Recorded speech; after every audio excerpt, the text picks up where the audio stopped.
Chapter 51. You are listening at novelfull.audio.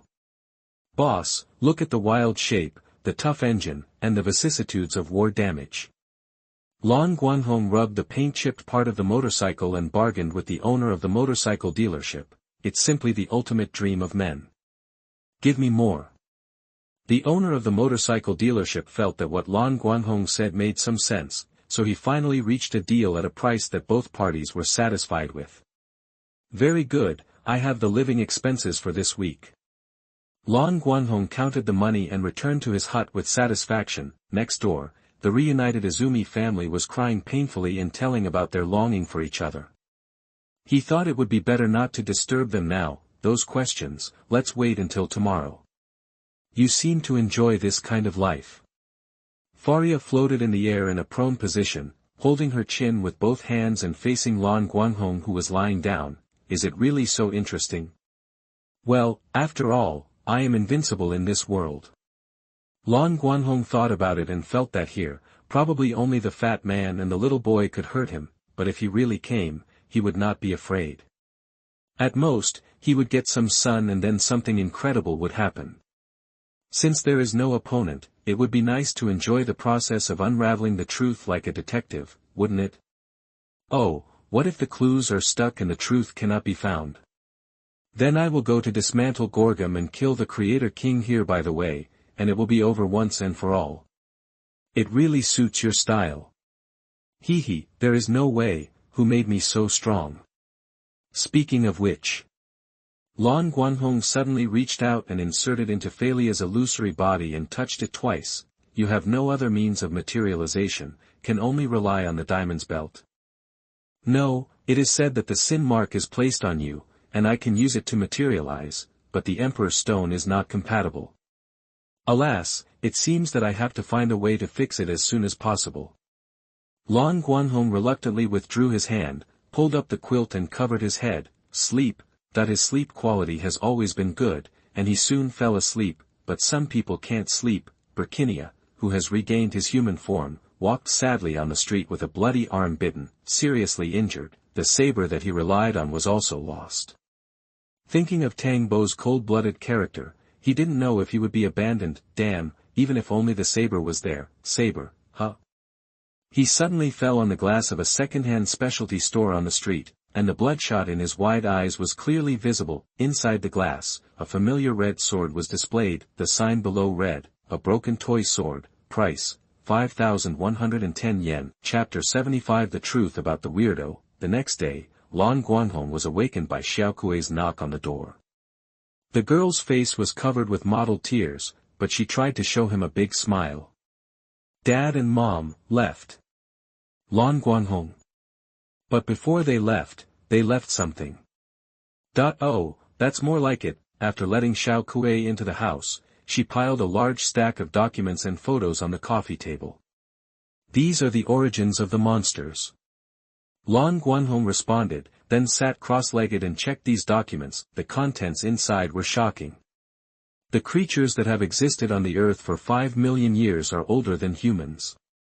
This is the common understanding of the monsters about their own ethnic groups. However, these things in front of them completely overturn this point. The monsters are just weapons made by a radical war element 50 years ago using human body transformation experiments.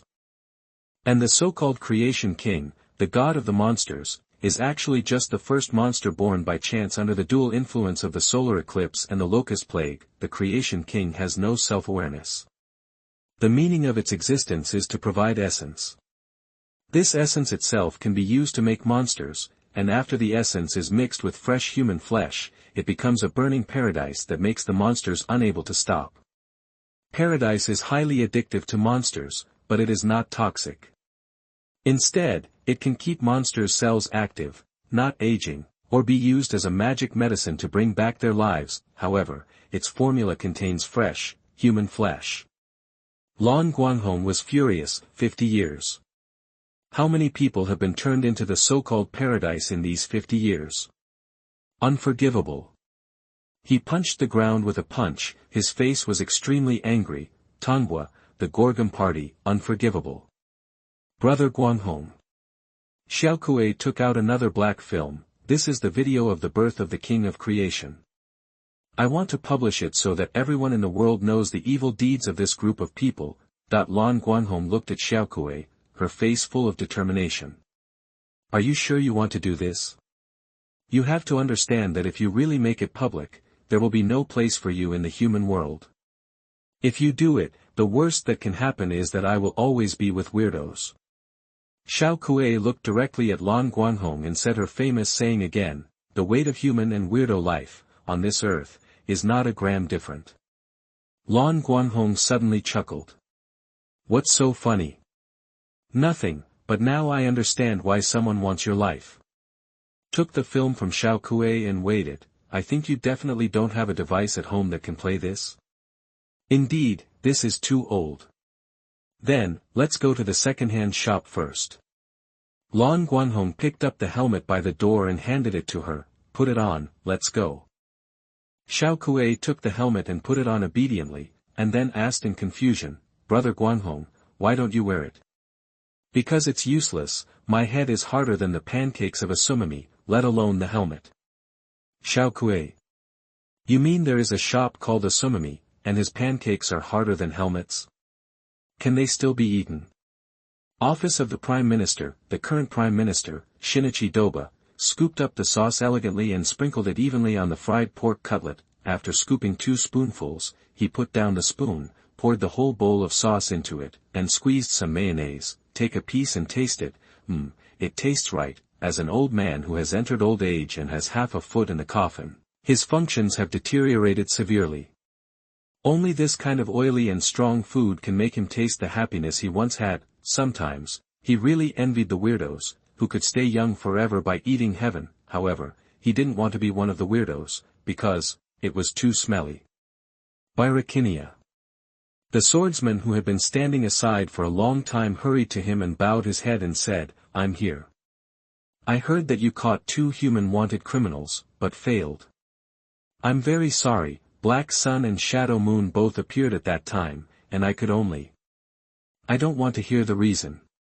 Yes, I'm very sorry. Birakinia bowed deeply to apologize. Tang Bo ignored him again, and after eating the pork chop slowly, he took out a tissue to wipe his mouth. Until the Sword Saint was extremely anxious, he slowly said, Forget it, you have followed me for so many years, even if you have no merit, you have worked hard, so I will forgive you this time. The Sword Saint breathed a sigh of relief. Yes, thank you Prime Minister.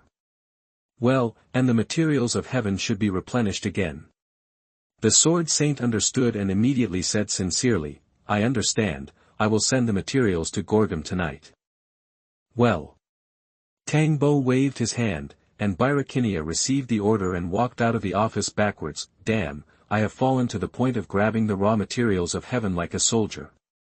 Birakinia took the toy sword bought for 5,000 yen, and called a few brothers to go out to work with a gloomy face. Today, the group of boring guys are parading again, so I'll pick someone from them. It just so happens that the disappearance incident can be blamed on the weirdos who are also parading, which is really pleasant. Why is there another parade? Don't you have to earn money to support your family? Lan Guanghong looked at the road blocked by 2 groups of people speechlessly. That guy Jingyuan, every time we have a parade, he comes to make trouble.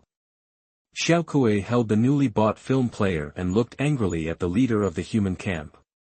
Alas, there is no way, wait a while. Lan Guanghong did not intend to participate. Xiaokuei did not dare to join in as usual because she was holding important things, so she could only close her helmet glasses and pretend to be a passerby. Lan Guanghong sat in the car and watched the conflict between the 2 groups escalate, but he always remained restrained, and couldn't help but want to laugh. What is the difference between such a movement and a clown? It just makes people laugh. Just when he thought that this parade would be anticlimactic like the last time, an unexpected variable joined in. Xinyan, riding his silver motorcycle, came to the middle of the 2 parade teams. He looked at the people on both sides, walked slowly, and finally jumped on the roof of a bright car and started his performance.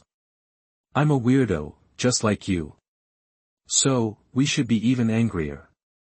Please, those who agree with me, fight with me. After the passionate speech, he transformed into Shadow Moon, bringing the atmosphere to a climax. And Lan Guanghong, when he heard the word fight, he was no longer sleepy. He was ready to stop the fight, but he didn't expect that the two groups would applaud and throw garbage, and then, disperse, disperse. It sounds so good, but it's still a whimper. Lan Guanghong shook his head regretfully and started the motorcycle to go home. Beside him, Xiao Kuei asked nervously, "Brother Guanghong, I'm only 14 years old, I can't ride a bike." "It's okay, the fighting locusts are very smart, you don't even need to hold the handlebars." Lan Guanghong, riding a silver motorcycle, bared his teeth and gave Xiao Kuei a thumbs up, revealing a mouthful of healthy white teeth. Chapter 76 Don't come over here. The slightly salty sea breeze blew Lan Guanghong's clothes, he squinted his eyes and hummed an invincible little song. Wake up. The hero, burn brightly. An endless battle between light and darkness. The sun was shining, the wind was fresh, and the only flaw was that Sun Yan's broken car was too slow. There was no way, although this car was indeed a very fashionable and advanced product when it was designed, it was still an antique half a century ago. It was a blessing that it could still run. Lan Guanghong was in front at a tortoise speed, and the fighting locusts were not easy to have fun. They just hung slowly on the side, which gradually made Xiao Kuei feel relieved. This car is so amazing, it can actually run by itself. She sighed, then turned around and asked, "Brother Guanghong, what do you want to eat for lunch? Let me see if I need to prepare the ingredients." Lan Guanghong hesitated for a moment and said, "Then let's just make some steamed lamb, steamed bear paws, steamed deer tails." Xiao Kuei's eyes spun as he listened. "Stop. Tell me something I can cook. Then let's make curry." "Okay." Xiao Kuei turned his head away angrily and stopped talking. Lan Guanghong glanced at the rearview mirror and raised an inexplicable smile at the corner of his mouth. "Xiao Kuei, go back and prepare first, I'll sell this car first." Chapter 52. You are listening at NovelFull.audio. Xiao Kuei. "Brother, please behave yourself." Lan Guanghong pretended not to see Xiao Kuei's expression and ordered the combat locust to take her back first. He just rode slowly until the black car behind him overtook him and stopped him in the middle of the road. "Huh? Who are you and what are you doing?" Pretending to be frightened, Lan Guanghong jumped out of the car and slowly backed away from the men in black. "Don't come over, I'll scream if you come over again." "Humph, scream, this is a place where no one lives, no one will pay attention to you even if you scream your throat out." Birakinia got out of the car with a grin. "You ignorant guy, you just obstructed us from arresting people, and you dared to steal Sun Yan's car, you are dead today." Speaking of arresting people, Jian Sheng was furious. Originally, the people had been arrested, but he didn't expect this guy to suddenly jump out and disrupt the situation. Shouting and calling the police, the arrest could not be discovered, so they had no choice but to give up the materials they had already obtained and fled the scene. Thinking of the embarrassing scene just now, the sword saint waved his hand, and several black-clad men stretched out their hands towards the target like hungry tigers pouncing on sheep. Lan Guanghong's eyes widened and he screamed in fear, "Don't come over here. Ouch, stop hitting me, I'm so scared." In a burst of screams of pain, several black-clad men were beaten to pieces and lay on the ground holding their wounds and screaming in pain. Birakinia. "Damn guy, you dare to play tricks on me." He pulled out the toy Satan sword and rushed up to cut off one of Lan Guanghong's arms. Lan Guanghong dodged sideways and punched the other's chest. Boom! The sword saint was like being hit by a heavy hammer. He flew backwards and hit the car lying in the middle of the road. Unfortunately, he smashed the car window with his buttocks, and the whole person was stuck in the car window in a horizontal V-shape. Birakinia. He vomited a mouthful of blood and looked at Lan Guanghong in astonishment. Lan Guanghong was also stunned. "It's bad. I subconsciously used too much force to counterattack. Did I fail in this play? No, there is still a chance to make up for it." With a turn of his eyes, Lan Guanghong suddenly showed a look of pain on his face, half knelt on the ground and screamed in pain. "Well, no, I used too much force and my old injury relapsed." He coughed a few times and cast an unwilling look at the sword saint. "Damn it, I'm so unwilling." Without rolling his eyes, Lan Guanghong fell to the ground. with an index finger stretched forward, as if he was unwilling to stop here. Ahem, Lord Birakinia. A less injured younger brother got up, walked to the Sword Saint and asked, "What should I do?" The Sword Saint glared, "Do you still need to ask me this?" The younger brother nodded and turned to walk towards Lan Guanghong. The Sword Saint yelled in frustration behind him, "Asshole, where are you going?" The younger brother turned around confusedly, "I'm going to catch this guy." "Catch the head. I asked you to pull me out first." After paying a painful price, the Sword Saint and his team finally caught a raw material and sent him to the Gorgum building. Just one. The weirdo in charge of receiving looked at the injured Sword Saint and his team and said dissatisfiedly, "What's the use? You have delayed the production of heaven. Can you bear the anger of the Prime Minister?" "Asshole, how can you talk like that?" Birakinia was so angry that he grabbed the weirdo's collar and lifted him up. "Put him down, Birakinia." The High Priest by Hume walked out with a cold face and full of aura. "Do you want to start a war here?" "Humph." The Sword Saint angrily ordered his younger brothers to put the man down. "I'll send the rest tomorrow." After that, he waved his sleeves and led his younger brothers away. By Hume frowned and watched the group leave. He didn't think much about their injuries. He nodded to the unconscious Lan Guanghong, "Take him down." "Yes." The two people lifted Lan Guanghong and sent him into the elevator. He quietly opened his eyes a little and saw someone took out a green card and swiped it on the elevator panel.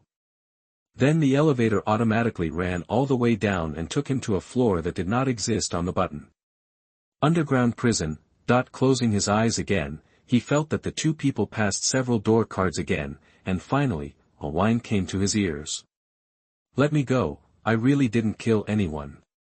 Please let me go, I don't want money, please let me out. Why are you arresting me? Let me go quickly, do you know who my father is?" All the voices added up, it sounded like no less than 30 people, guessed it right, the Sword Saint and the others arrested people for this. There is no doubt.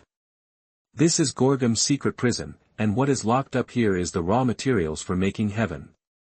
Hearing that the people next to him were going to take him to wash and change clothes, Lan Guanghong stopped pretending. He stood up, stretched, and grinned at the two stunned people next to him. "Nice to meet you, weirdos." Boom. The ground shook, shocking the three priests upstairs. "What's going on? Earthquake?" "No, it's an explosion." Darum quickly determined the cause and notified his men to find the cause. Soon, his men replied. "It's Black Sun. Black Sun is on the 3rd floor underground. We failed to break his armor. How can Black Sun be so hard?" "Ah!" He tore the alloy disciple's hand apart. "How is that possible?" "Run, he's coming, retreat, retreat." Hearing the panicked voices of their armed men, the three priests looked at each other with horror. This is Black Sun. It's too exaggerated. They were about to continue listening to the report, but heard a loud shout from the intercom. "King Stone Flash." The blue light flashed, and the three priests turned their heads in astonishment, only to see a beam of blue light breaking out of the ground outside the window and rushing straight into the sky. Chapter 77 Beware of Black Sunday. Using the high-power King Stone Flash and the Night Fist, Blue Light Red forcibly opened up a passage leading to the outside from the ground. Then, he returned to the people locked in the cage and tore the cage apart with a few strokes. "Let's go, escape from this hell." After saying that, he turned and walked deeper. When he walked out of the door and his figure completely disappeared, these people suddenly burst into cheers and rushed to the passage. "TSK, you can't even say thank you." Faria shrank back from the door in dissatisfaction. "Well, after all, in their eyes, I am also a terrifying weirdo." Blue Light Red moved his fingers, "But maybe I am really a cyborg." "Which of the Showa Knights is not a cyborg?" "That's right, the knight is in the heart, not in the form." He lowered his head, his eyes flashing red. "There is another layer below, guess what is hidden?" "The King of Creation." "Wow, so confident. Did you forget that I can pass through walls? By the way, the layer below is made of an extremely hard alloy, even if you, okay, just ignore what I said." Seeing Blue Light Red pull out the boomerang sword, Faria shut up directly. The temperature of this sword can reach the temperature of the surface of the sun at the highest. Let alone a mere alloy, if it is not restrained, the heat released can probably directly burn the earth. Drawing a circle on the ground with the boomerang sword, Blue Light Red jumped down without hesitation. So stinky, that a strong smell of corruption rushed into his nose, and Lan Guanghong quickly covered his nose and looked at the so-called King of Creation, who was lying on the seat with a huge abdomen and had completely lost his human form. There were several tubes connected to its abdomen, and drops of blue liquid slowly fell from it into the tubes and were finally collected in a glass jar next to it. This is the essence, right? Lan Guanghong walked a few steps to the glass jar and smashed it to pieces with a punch. Goo-hoo, as if it had noticed the movement here, the giant locust monster slowly raised its head and looked at Lan Guanghong. Oh. It can still move, so pitiful. Lan Guanghong held the lightsaber and slowly approached it. Now, I will help you relieve your pain.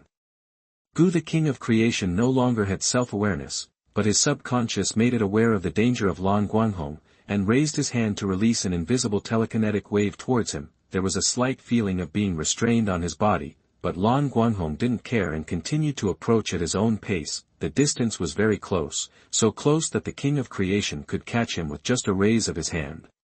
Snap! Blue Light Red held its hand with one hand, held the sword with the other, and stabbed the King of Creation in the heart without hesitation. Rest in peace, sad life. Golden cracks soon covered the whole body of the King of Creation. In the last moments of his life, he seemed to have regained some consciousness, and a drop of crystal water slid down from the corner of his eye. I wonder if he remembered the little happiness when he was still a human. Thank you. Crash! The King of Creation turned into dust and fell. At this moment, the super alloy door behind him suddenly opened, and a short figure rushed in. He saw the knight standing in front of the throne and the dust under his feet at a glance. Before he could think about why the black sun in front of him was different from the one in his memory, the high priest Balaam roared at him. How dare you do this to our King of Creation? No. Unforgivable. Gorgum. Blue Light Red turned around, put away the boomerang sword, and hooked his finger at the newcomer. Come. Turn into dust under the light of this sun. Oh.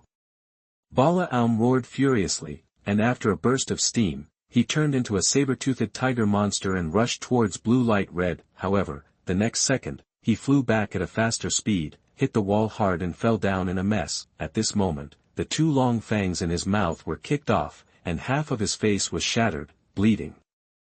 Because of the collision with the hard alloy plate on his back, his whole body felt like it was falling apart. Balaam.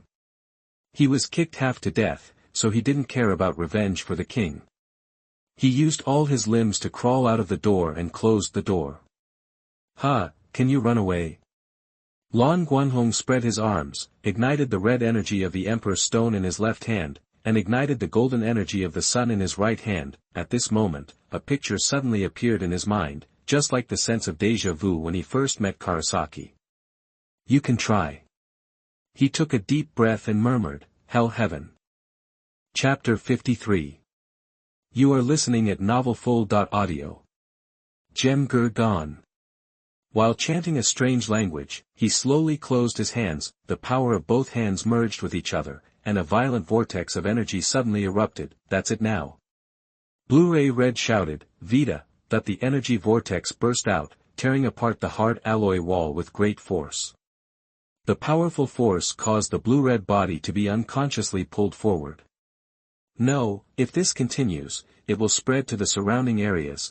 Seeing that the situation was not good, Lan Guanghong quickly raised his hand and struck the direction of the vortex into the air. The next moment, the entire Golgum building was submerged by the energy storm of gold and red, and even the screams of the villains were covered up by the shock of the building's collapse. Biham, who sensed something was wrong and ran away early, looked at the collapsed building not far away with lingering fear. Jerome, who was clutching at her feet, was also in a very uneasy mood. The communicator he held in his hand contained Balaam's last words. Watch out for the black sun. Office of the Prime Minister. Sword Master Virakinia entered it uneasily, glanced briefly at the two great priests Behum and Darim who were embarrassed, and then quickly turned his attention to Tonghua. Your Majesty Prime Minister. Well, Birakinia, what do you think about Black Sun's collapse of Golgum? No, it has nothing to do with me at all. Huh. Jerome noticed that the sword master was somewhat guilty, and suddenly glared at this suspicious guy. Birakinia was shocked. Damn it, I was so shocked that I accidentally spoke my mind. In fact, he probably realized that the collapse of Golgum this time might be related to the person he sent. After all, which ordinary person can punch the sword master until he flies away? Even if he wasn't in a weird state at that time, it would still be impossible. However, he finally sent this suspicious person away, because he had always been dissatisfied with the three priests, but due to the poor cooperative relationship, he was thinking about whether this suspicious person could cause them some trouble. Who knew that this trouble could be so big? Golgum's lair was gone, and not even a priest was left. I just don't know how the King of Creation is doing. He should be fine, right? Wrong. They all said that the collapse was caused by the Black Sun, so what does that have to do with me? The one I sent was not Minami Kotaro. Thinking of this, the sword master suddenly became righteous and glared at Jerome without any guilt. Well, forget it, some kind of high explosive was probably used to cause such great damage. Tang Bo took a sip of tea and ordered, Birakinia, go and capture Black Sun with Darum and the others. Such a dangerous person cannot be allowed to roam outside. Juggernaut, yes. Soon after, wanted posters bearing Minami Kotaro's face were plastered all over the streets and alleys of the city. Minami Kotaro. Chapter 78, The Sword Master's Heinous Crime. That I in the wasteland on the outskirts, Minami Kotaro took Nobuhiko to a place that seemed to be an abandoned factory. In fact, this is a black market that specializes in selling things of less legitimate origin. After parking the car and turning off the engine, Kotaro took out the keys from the car and carefully put them into his pocket before taking Nobuhiko into the market. Let's go, right in here. Oh. Nobuhiko responded with some embarrassment, lowered his head and followed his friend. He felt that he was really unlucky. Not long ago, he was teasing Kotaro about giving him a ride, but he didn't expect retribution to come so quickly. The next day, it was his turn to ask Kotaro to help him find a car. Fortunately, Kotaro has been fishing for so many years and has also explored many wild roads. First, he found his own car and then found the whereabouts of the silver motorcycle. Damn it, who is so wicked? Steal my car while I'm giving a speech? If you can get your car back this time, you must remember to stop the car and remove the key. Nobuhiko, over there. Kotaro pointed to a stall and said. Nobuhiko followed the direction of his finger, his eyes lit up, he quickly ran to his car and grabbed the handlebar. Stall owner. Hey! What are you doing? Dare to steal something? Go away, this is my car. Nobuhiko pushed the stall owner away impatiently. The stall owner was well informed and had never seen anything like this before. He sneered disdainfully and fell to the ground on the spot, howling loudly, oh, I'm beating someone. Is there any law for robbing things and beating people in broad daylight? Is there still a law? Not seeing the excitement here, the surrounding stall owners and thugs who maintained order in the black market gathered around with ill intentions. The stall owner stopped pretending, sat up with a grin, and uttered two words, compensate. Oh. Kotaro sighed and came to Nobuhiko's side, preparing to transform and fight out of the siege with his friends. At this moment, the program on the big TV hanging on the black market was suddenly interrupted and replaced by a serious-looking host. Now for an urgent news break. Not long ago, the Golgum building, which was regarded as the headquarters of the Weirdo faction, was attacked by terrorists and completely collapsed. The number of casualties is being counted. Kotaro and Nobuhiko looked at each other, their pupils trembling. Golgum, gone. Who did it? People in the black market were also attracted by the news. Many of them were weirdos. Naturally, they were very concerned about this kind of news and wanted to see which kind of god could do such a big thing, so the conflict in the field was temporarily suspended, and everyone watched the news in harmony, until after identification by the parties involved and careful investigation by the Prime Minister's elites, it was confirmed that the criminal of this terrorist attack was named Nan Kotaro. At this point, Nan Kotaro's head appeared on the TV, and he filled the entire screen as if he was afraid that others could not see it clearly. Kotaro. The surrounding black market merchants. They looked at Nan Kotaro, who was surrounded in the center, in horror, and then looked at the TV to compare. This vicissitudes of life, sparse stubble, fuck, exactly the same. The group of people quickly retreated in fear, leaving a broad road leading to the outside. These old-timers are cruel, but they still cherish their lives. Who dares to embarrass the fierce man who blew up Gorgum directly? Even Nobuhiko stared at his friend next to him in astonishment, and then reacted, that's not right. Kotaro was looking for his own car yesterday, and he helped me find a car today. How could he have the time to blow up Gorgum? Kotaro, what on earth is this? The reward for the criminal is 60 million yen. Kotaro, Nobuhiko. The eyes of the people around him were full of greedy green light, and several people began to spit steam. Nobuhiko quickly jumped on the car. Kotaro, go. The silver motorcycle roared and drove suddenly. When passing by Kotaro, he pressed Nobuhiko's shoulder with one hand and jumped on the car. After knocking away several weirdos who blocked the road, the two left here safely. Riding all the way back to Kotaro's hut converted from an abandoned bus, Kotaro started to pack up without saying a word. Hey, Kotaro. Nobuhiko leaned against the door and asked, what's the matter with that news? I don't know. You know what I've been doing these 2 days. Don't have any clues. No. Huh. Kotaro paused. He inexplicably remembered the guy who claimed to be Kamen Rider Black when he first met Xiao Kuei. Could it be him? Nobuhiko noticed his hesitation and his eyes lit up. You know. Now is not the time to talk, take me to a place first. Kotaro changed the subject and called Nobuhiko with a bag of things. Go to the secret base of whales, it should be safe there. Because he left in a hurry, his motorcycle fell at the door of the black market again.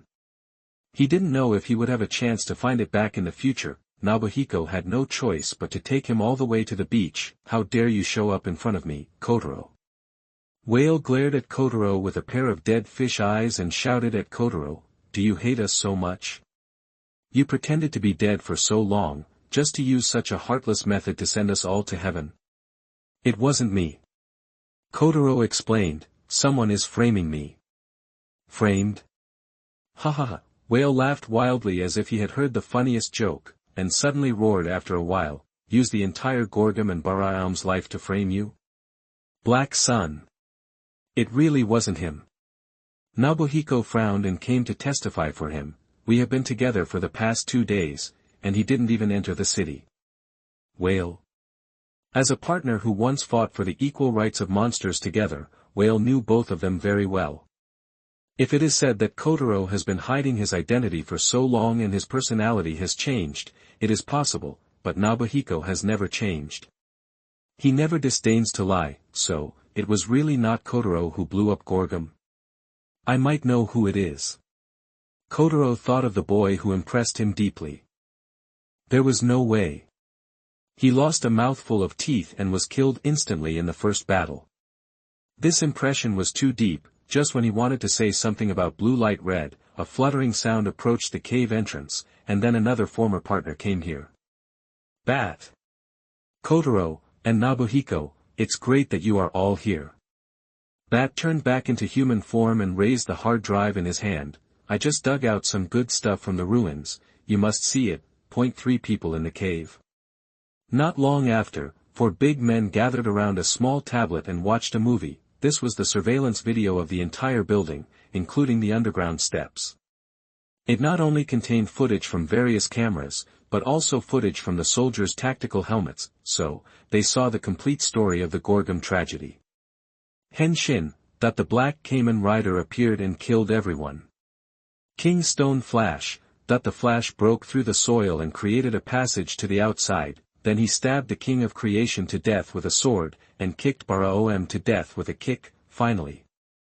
Hell Heaven, that the video stopped abruptly, because Gorgum was gone. After watching the video, the 4 looked at each other. They didn't know who this knight was, but they all had the same idea. Burkinia, I'll beg you for the immortal. Chapter 54. You are listening at NovelFull.audio. Chapter 79 Shocked Shadow Moon for 50,000 years. The Emperor's Stone is flashing, which means he must have the Emperor's Stone. Nobuhiko looked at Kotaro thoughtfully. Kotaro, don't you want to explain? What to explain? I don't know this person at all.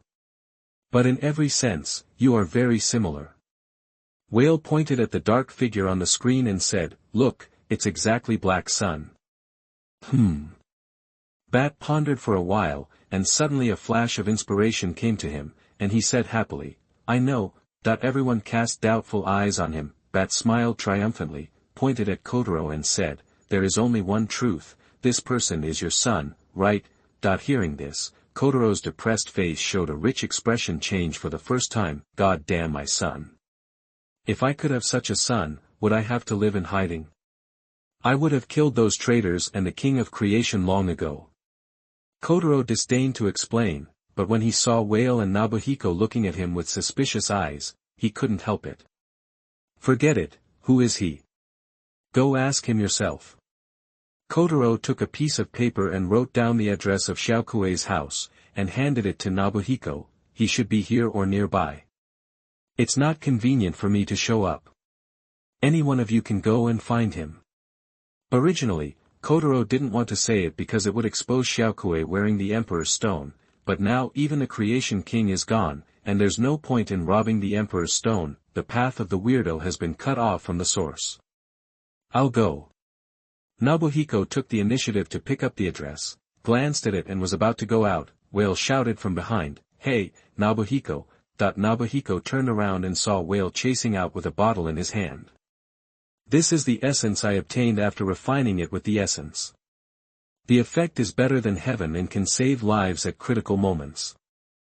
He stuffed the bottle into Nobuhiko's pocket, pursed his lips and blessed, I hope you don't need it. Yeah. Nobuhiko looked at the Whale deeply, thank you, I'm leaving. Putting on a helmet, Nobuhiko stepped on the accelerator and rushed out with the hopes of several people in the cave. Don't worry. Kotaro relaxed and occupied the Whale's bed. That person is not a bad person, he will not hurt others for no reason. The bat turned his head, and the doubt on his face became even more. Why are you so sure? He is indeed your son, right? Kotaro. In the evening, a blue light and red cottage, a casserole on the dining table was gurgling with steam, and it was filled with a variety of ingredients, fatty beef, fresh shrimp, fish fillets, fish roe, and some vegetables. Alas, there is no minced garlic, chili oil, or sesame sauce. Lan Guanghong rolled up a piece of fat beef and put it in his mouth. He chewed it twice and said disdainfully, it's so bland. You're talking about hot pot, this is sukiyaki. Xiaokuei took a raw egg and beat it in a bowl, then handed it to Lan Guanghong, who quickly shook his head and refused, so she put the raw egg down and happily prepared to eat. As soon as she stretched out her chopsticks, her smile froze. Where's the meat? Meat? There's no meat in this pot. Are you hallucinating? Hey! I'm a 14-year-old girl who's still growing up. Brother Guanghong is too much to take away this little nutrition. That when the two were playing around as usual, the door of the hut was suddenly knocked, bang, bang, bang. Huh? Lan Guanghong frowned. Logically, he didn't know anyone here except Xiaokuei's family, so no one should come, but since he knocked on the door instead of exploding directly, it means that the person who came should not be an enemy, at least not now. He stood up and opened the door. Standing outside the door was a handsome boy. Oh, isn't this Xian Yen? Lan Guanghong's eyes lit up, and he stretched out his hand with a smile on his face. You are so polite. Just bring your gift, and you even brought people. At this point, Lan Guanghong saw his empty hands, and his expression turned cold in an instant. Oh, you didn't bring a gift. Bang! The door closed heavily. Xian Yen. Regardless of why this person knows me, what does it mean to just bring a gift? Close to the door, he can still vaguely hear the conversation inside. Brother Guanghong, who is it? It's okay, I'm here to sell, let's continue eating. Xian Yen. About 10 minutes later, the door was knocked again. Lan Guanghong, who opened the door, saw what Xinyan was holding in his hand, and a warm and hospitable smile appeared on his face. "Oh, isn't this Xinyan? Long time no see, come in and sit down." Xinyan, who entered the house, was invited to the table by Lan Guanghong, and was enthusiastically handed a set of bowls and chopsticks to him. Looking at some residual vegetable residues in the pot, Xinyan's mouth twitched twice, and he put down his chopsticks again. "Excuse me for visiting, but I actually have something to ask you." As he said, Xinyan glanced at Xiaokuei, implying that some things should not be known to irrelevant people. Lan Guanghong didn't care. "Just say it, she may know much more than you." "Then I'll ask directly." Xinyan went straight to the point. "Who are you? Why do you have the Emperor Stone? And you, why are you so strong?" "I am Lan Guanghong. As for the Emperor Stone and why I am so strong," Lan Guanghong smiled mysteriously, "because I am Hei Ri." Getting the answer, Xinyan was shocked. Impossible, Black Sun must be Kotaro, and he wasn't this strong even when we had the Emperor Stone. "I am not the Black Sun, you know, but the Century King." "Wait a minute." Lan Guanghong blinked and asked in astonishment, "What do you mean when you have the Emperor Stone? Your Emperor Stone is gone." "Yeah." Xinyan was a little disappointed. "It was gone decades ago." "Ah." Lan Guanghong was stunned. "How did you live until now without the Emperor Stone?" "Live a normal life, eat and sleep." Xinyan was a little confused. "That's just the condition to inherit the King of Creation." "It won't matter if it's gone." Lan Guanghong, too careless. "Can the Black Sun Shadow Moon in this world actually take out the Emperor Stone?" After asking Xinyan what his impression of the Emperor Stone was like, Lan Guanghong confirmed it. "What Emperor Stone?" "It's just a stone of the King of Creation who was stabbed to death." "Pa, garbage." "That, the Emperor Stone you are talking about." Xiaokuei took out the necklace she had been wearing from her collar and asked with a strange look, "Is it this, Xinyan?" "That's it." "How come it's here?" He subconsciously wanted to reach out for it, but was grabbed by blue light red in the middle of the way, feeling a pain like a bone fracture in his wrist. Xin grinned, and then he remembered that the Emperor Stone was no longer useful, and it didn't matter whether he had it or not. "Sorry, it was an impulse." He admitted his mistake on the spot, and blue light red let go, shaking his wrist. Xin frowned and asked, "What is the Century King you just mentioned?" "Well, it's a long story." Blue light red showed nostalgia. "It is said that in a very long time ago, there was a strong man called the King of Creation. He had a terrifying power that could dominate the world. And I am the Century King of this generation, Black Sun, but I prefer others to call me Kamen Rider Black." The original setting was adapted into a story and told slowly, and Xin and Xiaokuei listened stupidly. "It's too fantastical." "How about that? Can an ordinary life destroy a building by itself?" Nobuhiko, Xiaokuei, "It makes sense." Chapter 80, Sudden Love. Speaking of which. After finishing her own story, Lan Guanghong changed the subject and asked Xiaokuei, "Xiaokuei, didn't you say you wanted to expose those evil deeds? How are you going to do it?" "I want to start a global live broadcast and announce those contents to the world."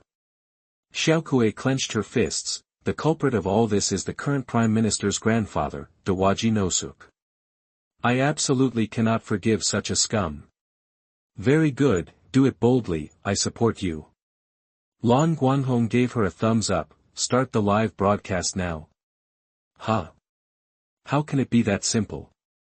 I have to apply for representatives from various countries to participate in the video conference first, and I have to convert the film into the current electronic format. It will take about 3 days to broadcast live. So troublesome." Lan Guanghong held his chin with both hands. "You didn't reveal the content of the live broadcast." Xiaokuei rolled her eyes in annoyance. "Of course I know, don't worry, I told everyone before the broadcast." Nobuhiko hesitated and sat aside drinking tea in boredom. "But I've asked Rick to help convert the film. After all, I don't know how to do this." "Rick? Your weirdo friend? Can you trust him?" "No, he's a human, but he's African, so his name is a little different. Lan Guanghong. He suddenly stood up, opened the door and looked outside, then walked back quickly and sat down, shaking his head and sighing, "Ah. Xiao Kuei. What's wrong?" Lan Guanghong sighed again and said, "Xiao Kuei, let me teach you a life lesson. Don't trust others easily, especially those with too dark skin. Not only do they have no brains, but the cost of betrayal is also extremely low." Xiao Kuei was shocked and asked, "What do you mean?" Bang, bang, bang. "Xiao Kuei, I've made the film for you, open the door, I understand." Xiao Kuei's expression was complicated. She told Rick to leave a message after the film was finished, and she would contact him when she saw it, but now, Rick came directly to her door. The problem is that this is Lan Guanghong's home, and she didn't tell anyone. Normally, Rick should knock on the door next door and leave after finding no one, but he knocked on this door without hesitation. "There is a team of armed men outside, I'm afraid they are here to arrest you." Lan Guanghong rubbed his face, "We are exposed." "I'm sorry." Xiao Kuei buried her head in her legs, with a crying tone in her voice. She didn't expect that the friend she thought was her best friend betrayed her. "I'll deal with them." Nobuhiko stood up and wanted to fight to show his position, although he didn't know what the live broadcast they were talking about was. He knew it must be a big deal, big enough to overthrow Prime Minister Doha. After enslaving the monster tribe for so many years, Nobuhiko's hatred for him was no less than that of the three priests who bent over as dogs, and even more than that. Now, the opportunity for revenge has come. There is no need for that. Lan Guanghong reached out and grabbed him. After this wave, they will immediately come again, and the firepower will be stronger. "Retreat, it's not safe here anymore." As he said, he pushed the table away and lifted the floor, revealing a passage that could accommodate 2 adults. Xiao Kuei was dumbfounded. "How did you do this?" "I dug it with my bare hands." He pushed Xiao Kuei down and nodded at Xinyan. Chapter 55. You are listening at NovelFull.audio. Nobuhiko hesitated for a moment and jumped down. When both of them went down, Lan Guanghong smiled slightly, took out his mobile phone and sent a text message to Xiao Kuei, and then covered the floor. "The two of them will be injured by guns, but Blu-ray and Red will not. Now, it's time to free yourself. This is the first time I have officially attacked humans." Lan Guanghong clenched his fists and made a clicking sound. "It feels really good, so exciting." Faria asked in shock, "Are you trying to kill someone?" "Huh? What nonsense are you talking about?" After the warm-up, his door was kicked open with a bang, and smoke and flash were thrown into the house, but the traitor couldn't open the door, and the combat troops sensed the problem and rushed in directly. "I'm a righteous Kamen Rider, why would I embarrass these little soldiers who are just following orders?" Blu-ray smiled ferociously and rushed into the smoke. After a while, only a series of crisp clack sounds were heard, and then the team broke out into miserable wails. "Ah! My hand is broken. Ouch, I can't feel my lower body. I'm going to die. Ouch, I am dripping with chrysanthemum."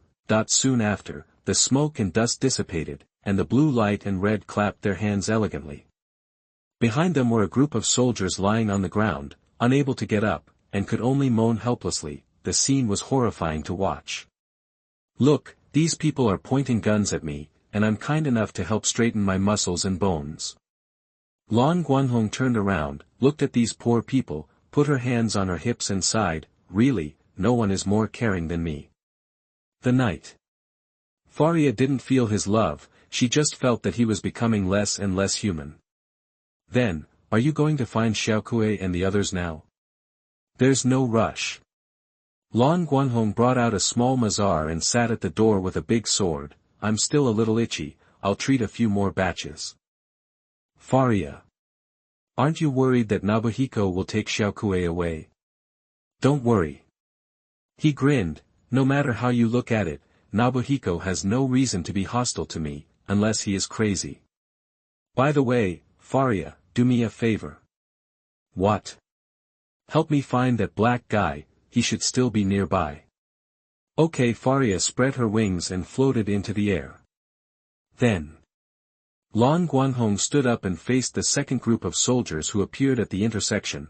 From now on, this is my stage. Let's dance together.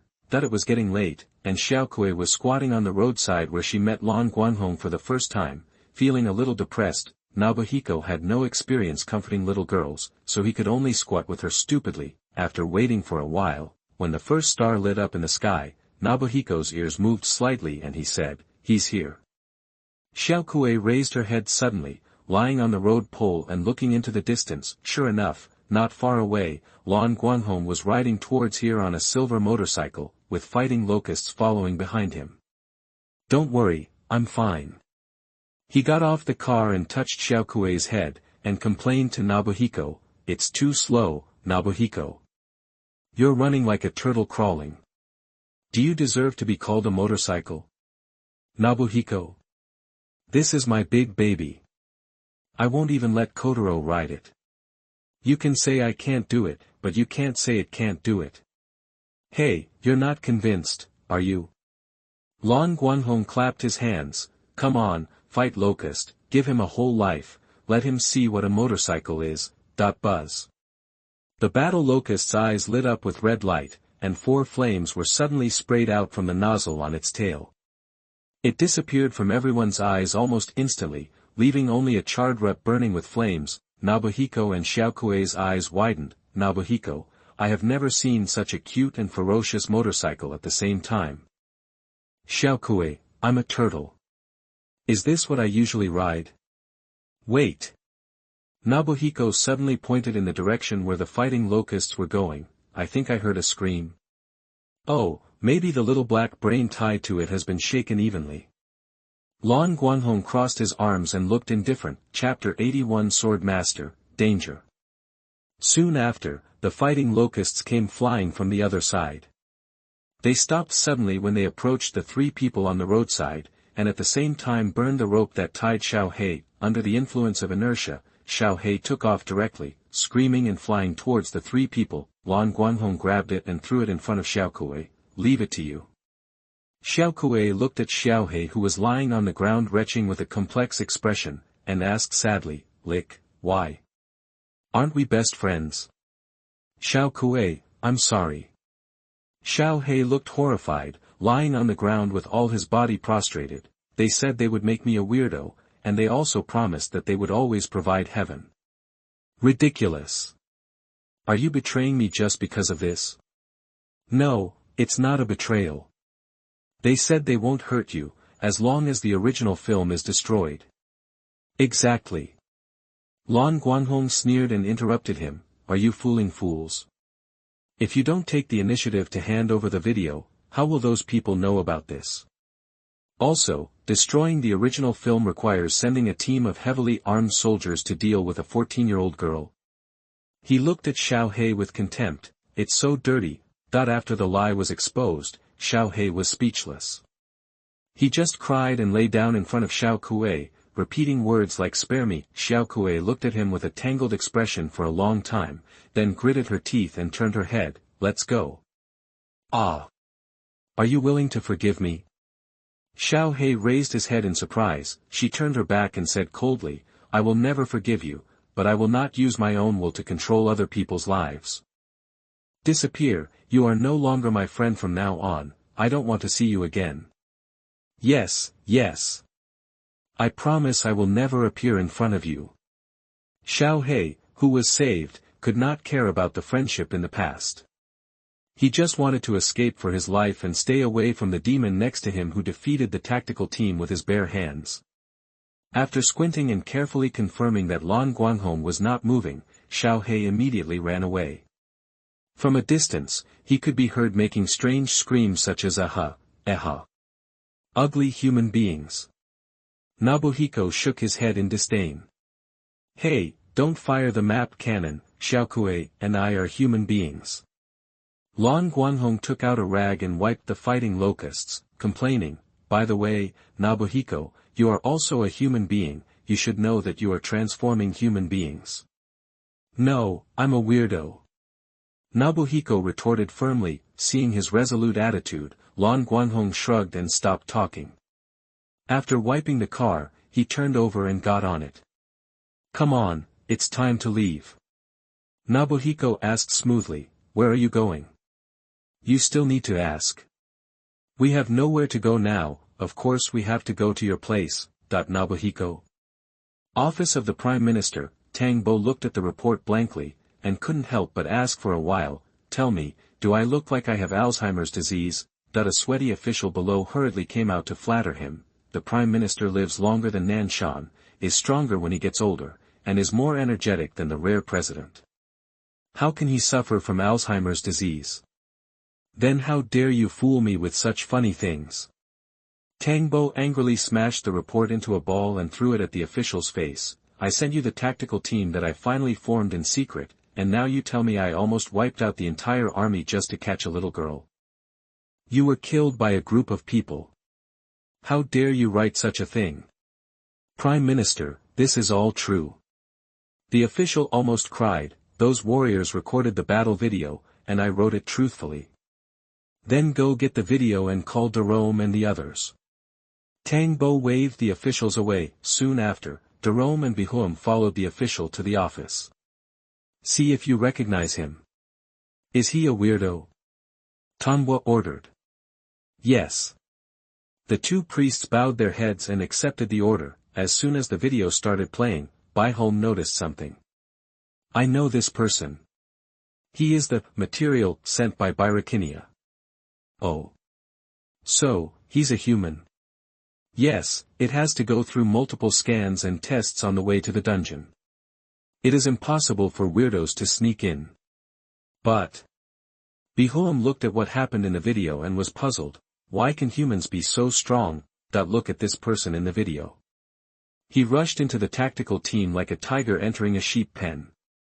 In the process of moving, the enemy's bones and muscles were broken, and he didn't even get a shot. Oh no, he was still shot. If that counts as being bitten by teeth, weirdos are not so exaggerated, right? But there is no sign of a weirdo in this person. Darum felt more and more that something was wrong, so Birakinia sent one as a gift. As a result, Golgum exploded that day. Combined with his guilty conscience, at this moment, in the video, Lan Guanghong, who had finished his work, slowly turned back and said some mocking words. After hearing these words, Jerome and Bihum turned to look at each other at the same time, and saw the shock in each other's pupils. "This voice is the same as the Emperor Stone Flash voice I heard on the intercom that day. Could it be that this person is..."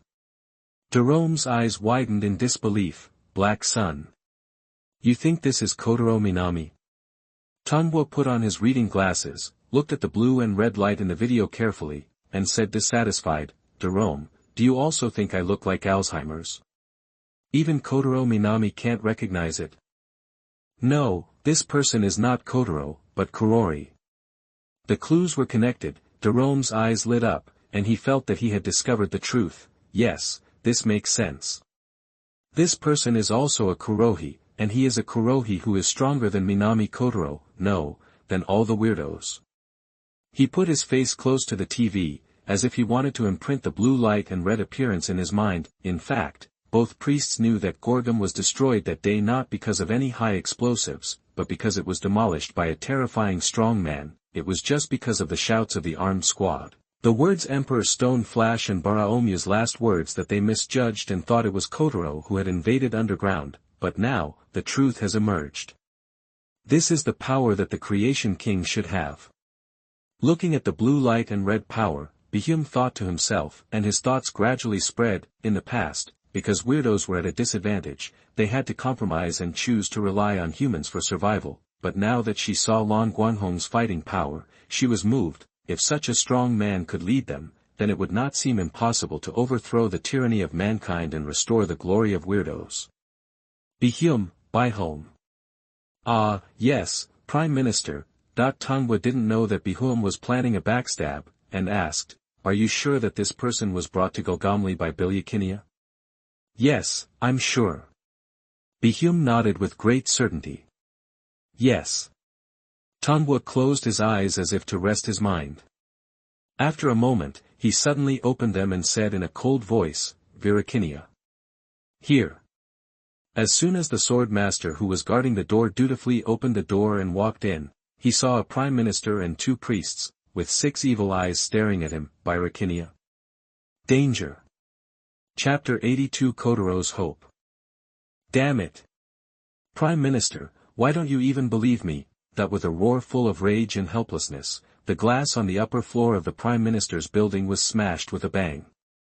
The monstrous swordsman rolled himself into a ball and jumped from the top, looking back at the place where he jumped unwillingly. Afterwards, he limped away from the place. That miserable back looked like a large dung beetle. Behum, that's enough. Chapter 56. You are listening at NovelFull.audio. Jerome stopped Behum, who wanted to pursue him, and said, "We don't have time to worry about Birakinia now, let's complete the most important things at the moment first." Good. Behum lost his weirdo state, said goodbye, and left here with Jerome. Right now, there are indeed more important things to do. Since the Creation King was not found in the ruins of Gorgum, it can basically be declared that the king is dead. The top priority now is to find Black Sun, Kotaro, and Shadow Moon, combine their Emperor Stones with one of them to see if a new Creation King can be born. Even if there is little hope, they must do this, because if they don't try, the inheritance of the weirdos will really be cut off. In the Prime Minister's office, in order to deal with Lan Guanghong, Tang Bo made a humble phone call. "Yes, that's what you said." Tangbo looked embarrassed, "But this request is a bit, for the sake of the good relationship between our 2 countries, can we reduce some conditions?" That the person on the other end of the phone refused mercilessly. In the end, Tangbo had no choice but to agree to the request of the person opposite. After hanging up the phone, Tang Bo spread out on the seat and cursed angrily, "Greedy wild dog." Little did he know, the person on the other side was also scolding him with disdain. "You can't even figure out your own position, you incompetent stupid dog." That the Prime Minister and the priests did not know that the target they were looking for was gathering together happily at this moment. In the whale's secret base, both the bat and the whale went out for inspection, and now only Kotaro is here. Seeing that Nobuhiko actually brought Xiaokue over, Kotaro's face was overjoyed. When he saw the blue light coming in at the end, his expression suddenly changed drastically. "Hey, what do you mean by this expression?" Lan Guanghong stretched out 2 index fingers and raised the corners of Kotaro's depressed mouth, forcing him to smile. "Look, you look so energetic when you smile, why do you always have to look like a smile? What about the sad look?" "Kotaro, guess who caused me to dare not show my face now?" "That's enough." Kotaro slapped his hand away and said angrily, "Thanks to you, I am now a walking 60 million, and even a dog wants to bite me when I step out." "What? 60 million? Blue light and red eyes were shining. Kotaro felt a chill running through his body. He couldn't help but retreat and asked cautiously, "What do you want to do?" "No, it's nothing." Lan Guanghong played a little tune and took Xiaokue into the cave. He unceremoniously let her sleep on the whale's bed to rest first. It was already getting late, and the trauma in her heart made Xiaokue mentally and physically exhausted, so she fell asleep almost as soon as she hit the bed. Kotaro stared at his back. "Just now, he really had the intention of selling me." "Hey, Kotaro." Nobuhiko sat next to him, and after telling them about the origin of Lan Guanghong and Xiaokue, he asked, "Now that we know his purpose, how about it? Do you want to help them?" "These things have nothing to do with me." Kotaro still had a stern attitude. "I don't care at all about the origin of the weirdo, the overthrow of Donbo and so on. Anyway, the Creator King has been killed, and the weirdos are destined to disappear. What I expected has been realized. No, weirdos will not disappear." Lan Guanghong, who heard their conversation, turned back and retorted, "Even if they are a minority, there are still people in this world who accept weirdos, and people and weirdos are of the same origin, so there is no reproductive isolation." Kotaro was stunned. "Do you understand? Even if there are only a few, weirdos will continue to be born. Then, I will lead the weirdos to fight." Nobuhiko stood up and expressed his determination, "In order to get the rights we should have, I will keep fighting. Kotaro, will you come and help me?" He stretched out his hand towards Kotaro with hope. Kotaro looked at his friend's outstretched hand, hesitated for a moment and then turned around. "Nobuhiko. Unfortunately, this doesn't work either." Lan Guanghong shook his head. It is impossible for humans to allow other species to obtain the same rights as humans, even if that species is technically human. Then, I will create a world where weirdos are superior to humans. Nobuhiko said this with enthusiasm. Lan Guanghong immediately shot towards him with eyes like lightning, and said in a cold voice, "Are you serious?" Shadow Moon. Nobuhiko felt a chill all over, and then he remembered that the person in front of him had always regarded himself as a human being. Then what should we do? He slumped down and showed the same dejected face as Kotaro. Can we only rely on humans forever and live such a life without dignity? Tell me, Century King. If you are really as powerful as you say, you must know how to coexist. Yes, yes. Lan Guanghong nodded. Just turn the weirdo back into a human. Kotaro, Nobuhiko. Can something like this be done? Kotaro stood up excitedly and pressed Lan Guanghong's shoulders with his hands. Tell me, is this true? Well, I probably can, but not now. Lan Guanghong pushed Guangtaro's hand away. Did you hear anything? That when the two heard the words, they immediately pricked up their ears and listened. Thump thump. It's a bat, don't worry, he's our friend. No, it's a sound farther away. While he was talking, the bat had already flown to the entrance of the cave. He didn't bother to ask why Lan Guanghong was here, and said anxiously, "Army. An army is coming this way. There are soldiers carrying rocket launchers and armored vehicles. They are American troops. Let's run." That when Kotaro and Nobuhiko heard this, they subconsciously looked at Lan Guanghong. Lan Guanghong narrowed his eyes slightly. Please help me keep an eye on Xiaokui. He came to the entrance of the cave, warmed up a little, and his whole body made a click-click sound. It's almost time to officially debut. The combat locust automatically came in front of him. Lan Guanghong climbed on the car and waved to the few people with a confident smile. Chow. Buzz. The motorcycle sped away. Bat. If I'm not mistaken, he is the Black Sun who dismantled Gorgum, right? Yes. Nobuhiko sat back at the table without any worry, and even opened a bag of potato chips. Just wait, we will be fine. I still can't believe that there are such lives in the world. Kotaro was a little depressed. Compared with the Century King Black Sun himself has no style, just like a poor imitator. I think what he said is true. Nobuhiko said while chewing potato chips. After all, normal life cannot pull out a sword from the body. Kotaro thought for a while. No, we can also pull off the limbs and use them as swords. Nobuhiko choked and gave him a thumbs up for a while. You are really good. Chapter 83. A fight of one rider. In the wilderness, an armored vehicle took the lead, followed by a group of well-trained elite warriors on both sides, and several square objects covered with black cloth were pulled forward by the armored vehicle. Sir, there are people blocking the road ahead. It is determined that they are the target we are looking for. Do you want to launch an attack? No hurry, let those stinky ghosts try the water first. Our warriors are very precious. Yes sir. The convoy stopped, and the square objects behind were pushed out by the soldiers. After pulling open the black cloth, several large iron cages were revealed. In each cage were several people with haggard bodies and numb faces. Among them, there were even several people who were less than 1.5 meters tall. Go, kill the guy in front. The soldier pointed to the seemingly tiny figure in front and said, I'll give you a piece of bread after the fight today. Hearing that there was bread to eat, the people in the cage became restless, and white steam rose from their bodies. Well, it stinks. The soldier covered his nose with disgust and hit the iron cage with the key. Go, go, go. Come on, the other iron cages were similar.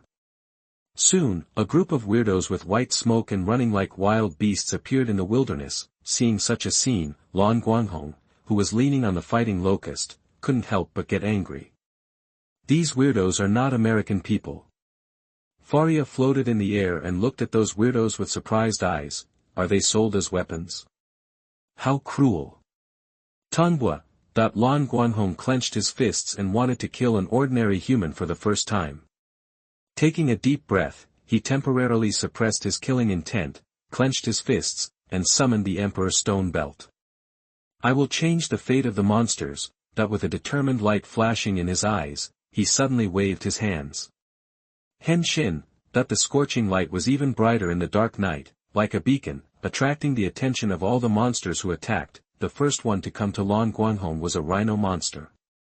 He lowered his head and rushed forward with the giant horn on his nose.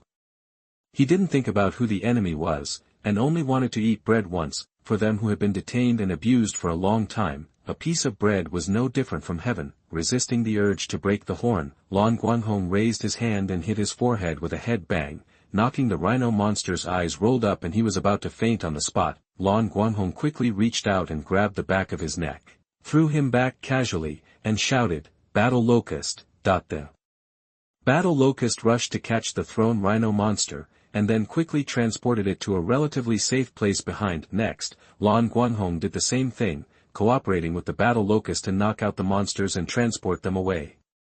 The process was extremely efficient, and after a while, only a small group of monsters were left. However, a series of shooting sounds that cut through the air suddenly sounded, but it was the enemy commander who saw that the monsters he bought could not hurt the opponent, and decisively ordered to shoot. Lan Guanghong's excellent hearing allowed him to capture these sounds. He suddenly pushed the monsters around him away and rushed directly towards the enemy convoy. The bullet hit him, exploding a series of sparks, but it couldn't hurt him at all. "Ordinary rifles are useless, use rockets." "Yes sir." Whoosh. A rocket sprayed tail flames towards Lan Guanghong, and he was too lazy to dodge, so he reached out and grabbed the flying rocket and squeezed it hard. Boom. Fire flashed, smoke and dust flew, and the soldier's night vision goggles temporarily lost the position of the opponent. The commander raised his eyebrows. Did it succeed? Of course it was impossible to succeed. This is the knight's home court. Even if the difference in combat power is ignored, the law of smoke without injury must be followed. Up there, with a shrill scream, the Black Knight fell from the sky like a meteor and hit an armored vehicle heavily. The impact was so great that even the surrounding soldiers were blown away. Ignoring the bullets shot from the surroundings, Lan Guanghong raised his hand and smashed through the armored vehicle. In a few seconds, he tore the chariot into pieces like tearing a piece of paper, and saw the soldiers inside who were already scared to pee their pants. Blue light red, fuck, bad luck. He kicked the chair and the person away, and turned to rush into the group of soldiers. The next moment, there was a wailing sound. The knight's posture was much stronger than his physical state. The injuries that would have caused fractures and dislocations on the armed squad would now make these soldiers feel the pain of broken limbs. For a moment, blood and broken limbs flew together, and the scene was like a lonely old man finding a group of cute little people he created and talking to them about some heartfelt words. "Disperse, disperse." The commander slapped the table and shouted, regretting that he had asked Tang Bo for less. Chapter 57. You are listening at NovelFull.audio. This group of soldiers obeyed the order and dispersed, but this level of order could not stop Lan Guanghong from persuading them to put down their butcher knives. Physics. Instead, some people panicked because there were no teammates around, and began to yell and shoot randomly, wounding or killing them. Got a few friendly troops. Once panic occurs, it is easier to spread in a silent night. As time went by, more and more soldiers fell into madness, either shouting devil, devil and shooting randomly, or abandoning their guns and calling their mothers to flee the battlefield. In the end, the battle lasted less than 10 minutes and ended completely under the overwhelming suppression of the night. Hiss.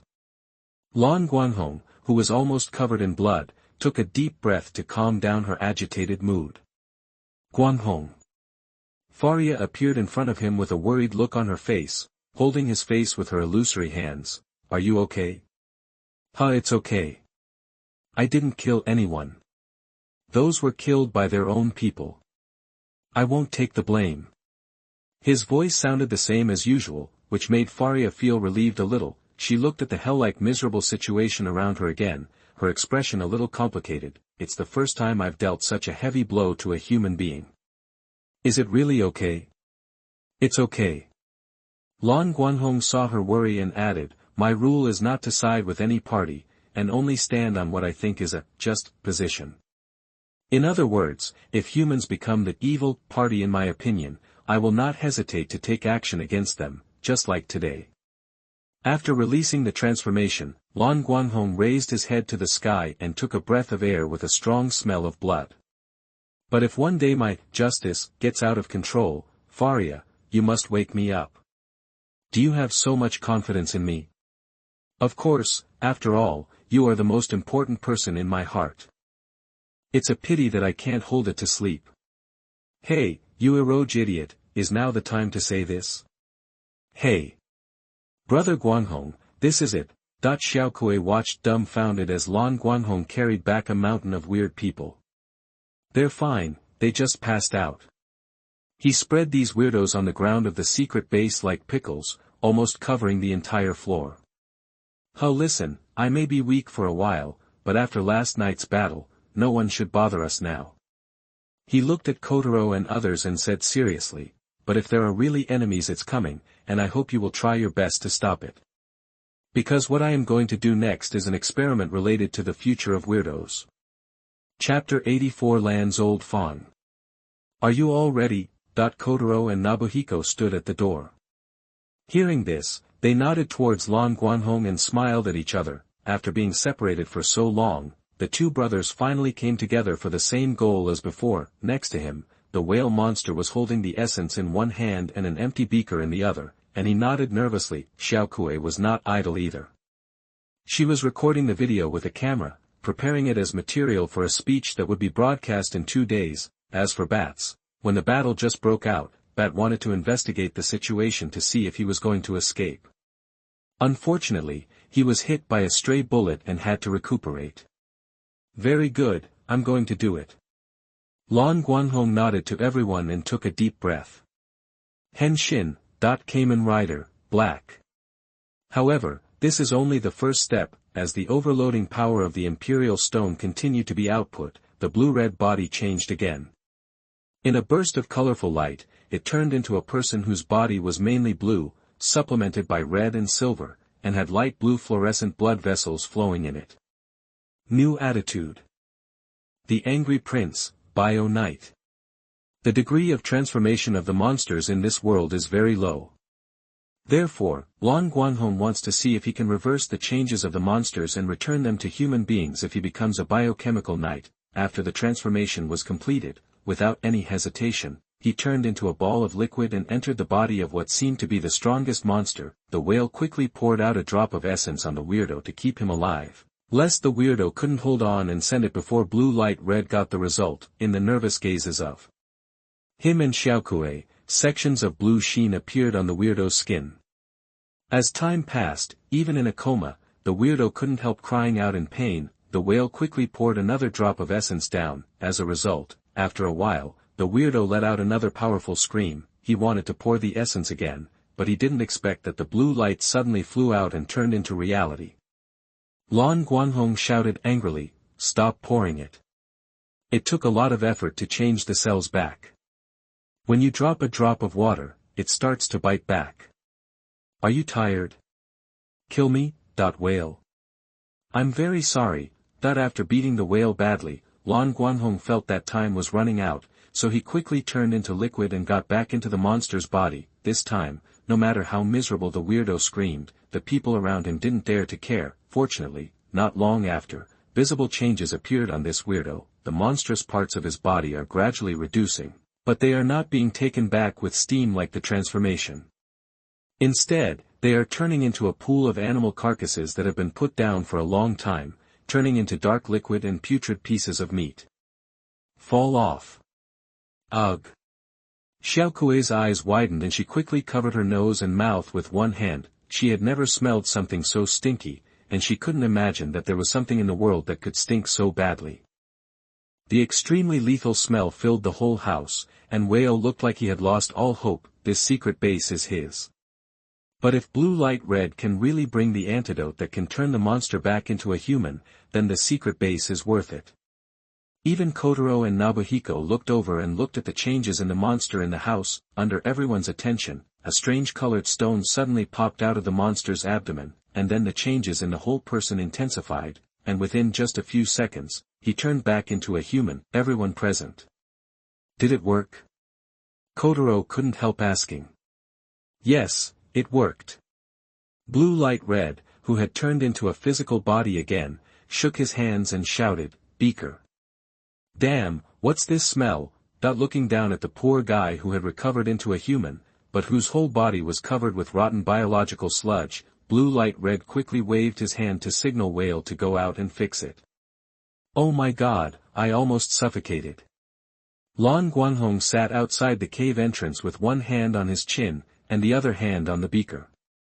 The golden liquid kept flowing out from his fingertips and dripping into the beaker. Kotaro squatted on the ground, looking like he wanted to pick up the beaker and take a sip, or pinch Lan Guanghong's fingers and suck hard. Hey, what are you doing? Lan Guanghong looked at him vigilantly. I warn you, this is not heaven. If you drink it directly, it will be digested. You have to have an operation to remove the stone, and at the same time dilute this liquid and inject it into the body to be useful. Oh. Kotaro's mouth shrank, and his eyes were not as hot as before. Lan Guanghong, so you really want to have a sip? Okay, Kotaro. Nobuhiko reached out from behind and grabbed Kotaro's armpits, dragging him away forcefully. Don't be so useless, we still have things to do before we turn back into humans. Well, let me go, Nobuhiko. Kotaro struggled to get out of his old friend's clutches, but unfortunately, he was better in terms of technique, but Nobuhiko was still stronger in terms of strength. Watching the two people fighting with a faint smile, Lan Guanghong suddenly felt dizzy. Well, can't you hold on? Waving to the only whale who knows scientific research here, Lan Guanghong shook his fingers that were squeezed to the point of not leaving a drop, and pushed the beaker in front of him. This liquid can be synthesized artificially. Keep some research on it. If you have any results, you can find Xinyan. Xiao Kuei. Xiao Kuei hurriedly put down the camera and squatted in front of him. Brother Guanghong. Sorry, I will probably be absent from your live broadcast. He cancelled the transformation and reached out to touch Xiao Kuei's hair. Come on, believe in yourself. Brother Guanghong. Looking at Lan Guanghong, whose face was pale and black, Xiao Kuei almost burst into tears. Don't make it like a life-and-death separation. I'm fine. I can recover in the sun. In the last moment before losing consciousness, he gave Xiao Kuei a thumbs up, grinned, and fainted with a thump. Prime Minister's office. After watching the video secretly sent by the US military, Tang Bo couldn't calm down for a long time. Is this really a weirdo? It's too outrageous. But this mysterious black sun is not the most important problem at the moment. The problem is that the day when Izumi Aoi will broadcast live to the world is coming soon. If she is allowed to release the content in the video, then his Tongwa family will be ruined on the spot, and the 3 generations of family business will be destroyed. But this girl is protected by the black sun, who is so strong that it is not like a creature in this world. What should he do to catch her? Oh, my dear. Tongwa's eyes lit up and he immediately pressed the communicator on the table. Let Jerome come to see me. Prime Minister, Jerome and Bishum are not here. Tongwa. That's Baruki. Forget it, it's okay. After hanging up the phone, Tongwa looked confused. The secret armed team that was assembled with great effort was dispersed in an instant. Birakinia, who had been a dog for so many years, ran away. Just now, in order to appease the American army that suffered heavy losses, he forcibly dug a lot of compensation from his subordinates who supported him, causing his subordinates to be disunited and temporarily unable to command. Now, even the 2 high priests have disappeared. Sitting in the empty office, Tang Bo suddenly realized that he was alone. Chapter 85 Tang Bo and the Handmade Sprayer. 2 days later. Izumi Aoi, a representative who advocates the harmonious coexistence of humans and monsters, revealed a horrific and terrible incident to the world in a live broadcast. I found that monsters were created by human experiments. About 80 years ago, they were created by humans and used as weapons of war. And the culprit who caused all this is the grandfather of the current Prime Minister, Tang Bo Michinosuk.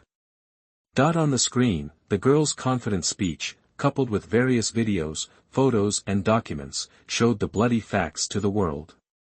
The people who were watching the live broadcast were shocked, however. What she said next caused a sensation like a thunderbolt. The current Prime Minister, Shinichi Doba, is still conducting this inhumane experiment. He has even secretly captured many homeless people, people without social connections, and people who oppose him, and forcibly transformed them into monsters to sell or to make raw materials for Blazing Heaven. Next, some people came forward to tell their stories. They were either the people who were released by Blue Light Red on the day Gorgon collapsed, or the monsters rescued from the U.S. military. The evidence is as strong as a mountain. Tang Bo, who was also watching the live broadcast, was shaking violently with his teacup in his hand, and his heart was like falling into an ice cellar. The girl's speech continued. There is not a gram difference between the lives of humans and monsters on this earth, because we are originally from the same source. Xiao Kuei smiled brightly at the camera. Next, I want to introduce a friend to everyone. The camera turned and aimed at a handsome young man who was planting a flag not far away. On the white flag fluttering in the wind, there were 4 big words written, 5 flows guarding 6, and there was an infinite symbol under the words. This was the flag they used when they fought for the liberation of monsters 50 years ago. Unfortunately, because of different ideas, the former partners eventually broke up. Some died, some became dogs, and some were still resisting fate. Everyone, my name is Akizuki Nobuhiko, and I'm a weirdo. Nobuhiko came up with a bombshell without any hesitation. One of my friends has developed a method to turn weirdos back into humans. All of a sudden, everyone watching the live broadcast was shocked by the news. In order to prove that what he said was true, Nobuhiko called Whale and demonstrated a surgery to turn a weirdo back into a human on the spot. When Whale posted the postoperative test results on the camera, the whole world was boiling. After all, how many people would be willing to be a weirdo who smells bad all day and is ugly just to have a slightly stronger physique than humans? How many weirdos haven't imagined how great it would be if they were human beings, humans who could live a normal life without being discriminated against? Now, someone told them that they could. Chapter 58. You are listening at NovelFull.audio. Just perform a simple surgery and you're human. If you want to undergo surgery, you can. Just when Nobuhiko was about to reveal the key information, the screen in the live broadcast room suddenly blurred, and then turned into darkness. Weird people watching the live broadcast. Grandma, why is the live broadcast interrupted? Who did it? It must be Mr. Goja from Tonghua. This bastard doesn't want us to have an easy time. Compatriots, what should we do? What to do? Of course it's his fault, brothers. Today is the time to show our strength. Oh. Damn it. Hope was cut off right in front of them, and these weirdos who were usually active on the front lines of the parade were shocked. In fact, the interruption of the live broadcast really had nothing to do with Tonghua. It was simply because there were too many people coming in, and the server could not withstand the pressure and was overcrowded. But the angry weirdos don't care about this, or it doesn't matter what the reason is. They just need to find a target to vent their anger. Who is this target? Of course it was Tang Bo, who was exposed for his evil deeds. So the excited weirdos poured into the streets, waving all kinds of weird things in their hands, and gathered towards the Prime Minister's building. At this moment, even Igaki, who had been at the forefront of opposing the weirdos, did not dare to show his face. He also watched the live broadcast and knew that if he dared to show his face again now, he would be taking the blame for Tang Bo, and he was afraid that he would be beaten alive by the angry weirdos. It's better to survive at home. It's safe. Inside the Prime Minister's office. Prime Minister, you must stand up now, otherwise how will you let the people see us? Yes, Prime Minister, please come forward and say a few words to appease them. You guys. Tang Bo was so angry that he almost had a heart attack when he looked at the group of ministers who were trying to force him into the palace. After taking a few breaths, he gritted his teeth and said, "Okay. I'll go." Tang Bo knew very well that if he stubbornly refused to come forward, these people would really dare to force him out. It's better to be tough and go it alone and save some face. Just when he went out and went downstairs, a simple podium had been set up in front of the building. After the people below saw Tang Bo, they gradually calmed down under the calls of several leaders. ready to see what he could say. Come. Hey, dear fellow weirdos, I am Prime Minister Donami. Let me explain to you about Miss Izumi's live broadcast today. Tanwa also started a speech, but his speech was either weak defense or blame shifting, which was unconvincing. What? It's all Galgam's fault, don't you know? What do you mean the US Army is threatening you? Do you think we will believe your nonsense? You deserve to die, Donbo, right now. Bang, bang. 2 consecutive explosions shocked everyone present, Tanwa. He touched his neck and felt a warm and viscous liquid flow out. He took his hand away and saw blood in his palm. There was also a tearing pain in his chest. He looked at the crowd with wide eyes, then fell into a trance and fell to the ground with a bang. The first assassination, that the sudden change caused chaos in the venue. The security personnel were calling for first aid while trying to catch the person who fired the gun from the crowd of weirdos, but how could the weirdos let them succeed? The people in front used their strong bodies to stop the security guards, while the people in the back quickly opened the passage and let out a man with mushroom hair and a mask. Several people who knew him secretly gave a thumbs up and praised, "Mountain, well done." In the end, the weirdos dispersed and left, leaving only chicken feathers on the ground and an ambulance that ran away with Tangbo Wuwua. Tanwa opened his eyes in a daze and breathed a sigh of relief after realizing that he was in an ambulance. Great, I'm saved. Yes, it's really not easy to save you, Prime Minister. Tanwa. Biberkinia. Save me and I will give you a bright future. Ah. The swordsman disguised as a doctor pulled off his mask and said to Tangbo with a ferocious smile, I will definitely save you, Prime Minister. Chapter 86 Tanwa's secret, being tied to the operating table, with only one head left to move, Tanwa was completely panicked. Birakinia, how dare you do this to me? I am the Prime Minister, the Prime Minister. I'm just saving you, Prime Minister. The sword master's voice was calm, but the madness hidden under his words made Tanwa tremble with fear. This injury is fatal. Ordinary treatment methods are no longer effective for you, so this is the only method. He picked up a brown stone from the operating table next to him, with a perverted smile on his face, and pressed it directly into the hull. A bloody abdomen. This is what I carefully selected for you, enjoy it, Donami Shinichi. The intense pain even overwhelmed the weakness of dying, and Tanwa howled in pain. He could feel that a strange gene had penetrated into his body, merged with the essence of the Creator King injected into his body, and began to continuously transform his body. Thick steam came out of his body, and Tanwa's roar slowly turned into a squeak. After the steam dissipated, Tanwa had completely lost his human appearance and turned into a big brown insect with a hard shell and an extremely human-like appearance. This look suits you very well, Prime Minister.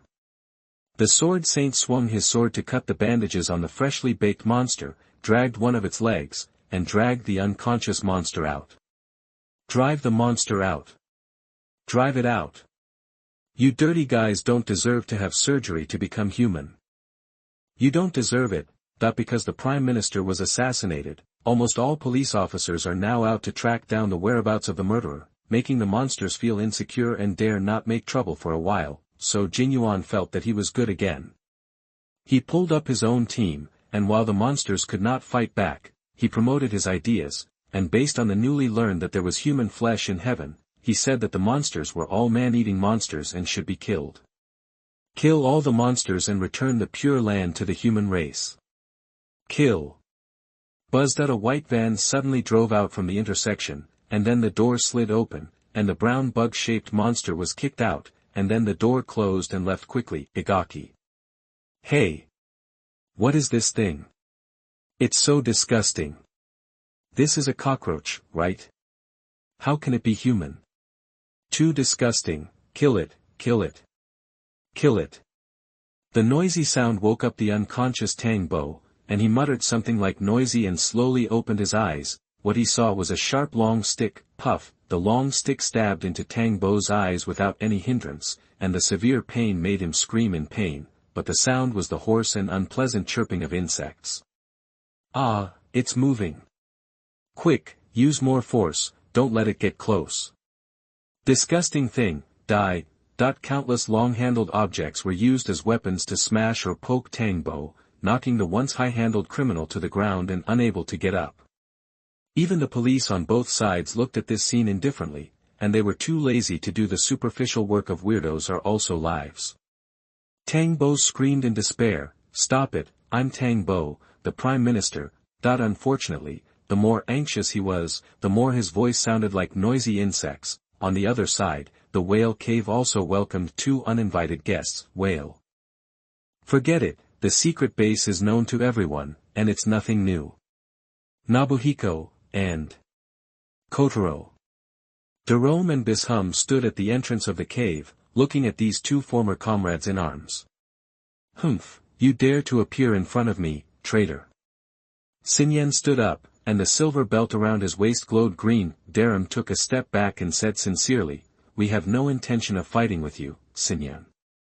Yes, after seeing Sinyen turn the monster back into a human in the live broadcast, the two high priests knew that the situation was over, and the Emperor Stone, the King of Creation, etc. were no longer important. The monster is destined to disappear in the long river of history, so switching camps now is the best solution.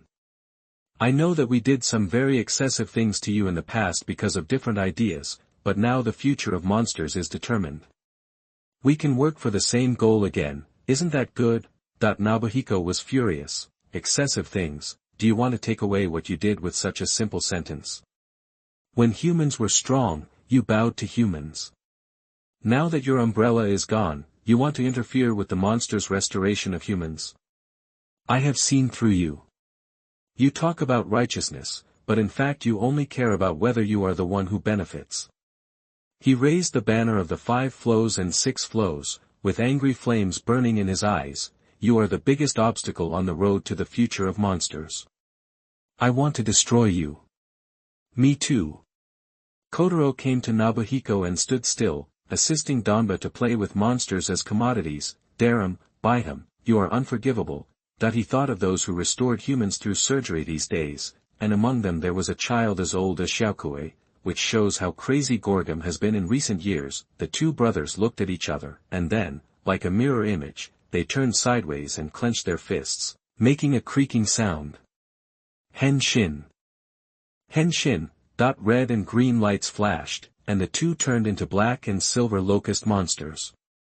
Then, their bodies changed again, from insect-like appearance to more human-like appearance. Kamen Rider, Black Sun, Shadow Moon, debut. Further transformation.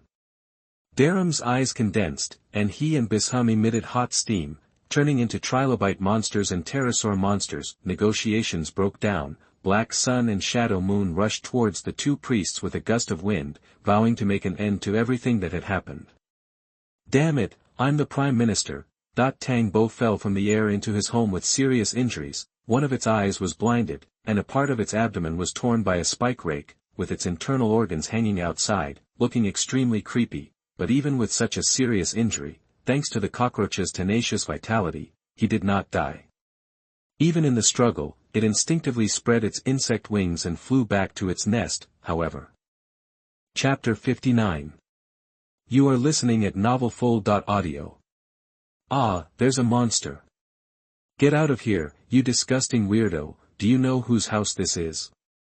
Tangbo crawled into the house, ignoring the servant's obstruction and the alarm, and came to the study and opened a hidden secret room. This secret room was built by his grandfather, and it contains the biggest secret of the Tangbo family. Tangbo didn't know what was hidden in it, but he knew that his grandfather left a will saying that if any of his descendants unfortunately became a weirdo, then he should open this secret room. Inside, there is a secret that can change the world.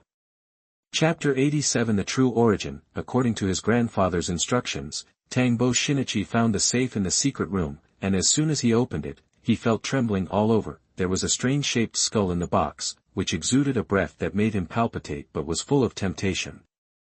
Gudu. Tangbo couldn't help swallowing his saliva, stretched out his hands and held the skull. Next, he opened his mouth without hesitation and bit down with a big mouth. Crunch, crunch. As if chewing a bone, he swallowed the bone into his body. During the process of eating, his body continuously burst out hot air waves. but he could not stop the process.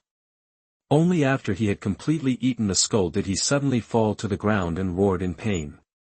Goo! Ha! In the screams of pain, Tangbo gradually turned back into a human form. He curled up on the ground with a weird smile on his face, he. So that's how it is. I have completely understood it. What king of creation, what black sun shadow moon, it turns out to be ridiculous fakes. After swallowing the bone, Tangbo knew the true origin of the monster. It turned out that this bone came from a monster in the world with the real king of creation and Gorgum. Later, for some unknown reason, it fell into this world and was obtained by Tangbo's grandfather. Because of the monster's special ability, even if only a piece of skull is left, it still radiates a kind of radio wave that cannot be detected by modern technology, which invisibly influences people who approach it, making them create false projections here according to the world and the monster's impression. On the day when the solar eclipse and locust plague appeared at the same time, the influence of skull radiation was maximized, which led to the birth of the false king of creation, and later it was Nan Kotaro and Akazuki Nobuhiko, Black Sun and Shadow Moon. The battle between the sun and the moon, the brothers killing each other, a boring farce, that he got up from the floor, looking at his body as strong as a young man, with a scarlet luster in his pupils. So strong, with the power of the strongest monster in Gorgum, I'm afraid the whole world will bow down at my feet, Ga. Tangbo's crazy laughter suddenly stopped because he thought of someone, that ridiculously strong black sun, gone, this can't be the real black sun in the other world chasing after me, no, don't be afraid. I am the strongest monster now. I can definitely beat Black Sunday. Yes, that must be the case. Tangbo silently encouraged himself. Unfortunately, he didn't know that every Gorgum monster would call himself the strongest monster, because those stronger than this monster were killed by Kamen Rider. This monster is the strongest, no problem. Mr. Police, it must be in here. Master, that the servant who led the police to the secret room was stunned. Why is the Prime Minister here? Where is that disgusting monster? The police who were brought down saw the Prime Minister and hurriedly put down their guns and saluted. Prime Minister, are you okay? Well, I'm fine. Tangbo moved his neck to enjoy the long-lost feeling of health, then looked at these people, with the corners of his mouth grinning until his earlobes. Yes, I'm a little hungry. Then I'll go prepare it for the master. The people in the secret room screamed miserably, but the sound soon disappeared, and only some chewing sounds that made people's skin crawl could be heard faintly, a few minutes later. No, I'm still very hungry. Tangbo wiped the blood foam from the corner of his mouth and thought about who to eat next. At this time, the sound of the trumpet outside came from Expel the Monsters, Kill All Monsters. Thinking of the humiliation not long ago, Tangbo's eyes flashed with cruelty. Very good, the food is delivered to the door. Monsters should be completely eliminated. Prime Minister, isn't this the Prime Minister? Seeing the top leader appear, Igaki hurriedly dropped the trumpet and stretched out his hands to greet Tangbo. Prime Minister, I heard that you were shot, are you okay? He greeted him, and was a little surprised why there was so much blood on the Prime Minister. It's okay. Tangbo held his hand with one hand and pressed his shoulder with the other hand. You said it so well, I really can't help but reward you. Yes, is it? Jing Yuan was so excited that he couldn't control himself. This was the Prime Minister's public expression of support for him. He can brag about this for the rest of his life. What kind of reward is it? Well, I will reward you by becoming my nutrition, he. Jing Yuan was stunned, watching the Prime Minister suddenly turn into a big insect with a strong body in front of him, opening a huge mouth full of sharp teeth to bite his head. Crack! He bit off the head of the person in front of him, chewed it twice like eating potato chips, and swallowed it down. Delicious. Tangbo threw away the rag doll-like corpse and exclaimed, it tastes great. I didn't know it was so delicious before. The marchers were stunned for a second, then burst into a scream of awe, threw away the things in their hands and fled quickly. The nearby police rushed over after hearing the news. Seeing the scene in front of them, they took out their pistols without saying a word and fired a set of not very standard American IAI. The bullet hit the cockroach monster, making a ding-ding sound, but not even a trace of scratches was left. Police. It's useless. Tang Bo opened his arms and laughed wantonly. Now I am the god of this world. Ha ha ha. The secret base of the whale, under the joint attack of the weakened version of Black Sun and Shadow Moon, Darum had already fallen to the street, leaving only by Hume, who was still struggling to support with the advantage of flying. Kotaro, Nobuhiko, I surrender. Stop fighting. Byham was dumbfounded. She had originally relied on her ability to fly, thinking that she could easily escape even if something went wrong, so she followed Darum with full confidence, who knew that Nobuhiko had no moral integrity and had developed a telekinesis that could be controlled remotely. As soon as she flew, Inoue would use telekinesis to pull her, making her miserable, and she was about to follow Darum's footsteps. Stop fighting, Nobuhiko. In a hurry, she revealed a big melon hidden deep in her heart. I like you. Nobuhiko, who had already pressed her to the ground and was about to confess his heart, was stunned when he heard this. What nonsense are you talking about? When I was imprisoned, you beat and scolded me. Is this called love? If I fight, Darum and Balum won't beat you. Byham defended. Look, when Burkinia was in prison with you, didn't they only beat that guy? Nobuhiko. Damn, it seems to be true. I knew you liked Cory back then, so I didn't say anything. I didn't have a chance to say it until we split up. Behold told all his secrets, which made Nobuhiko feel burnt on the outside and tender on the inside. After a while, he let go of the hand that suppressed Behold. Behold was immediately delighted. Success.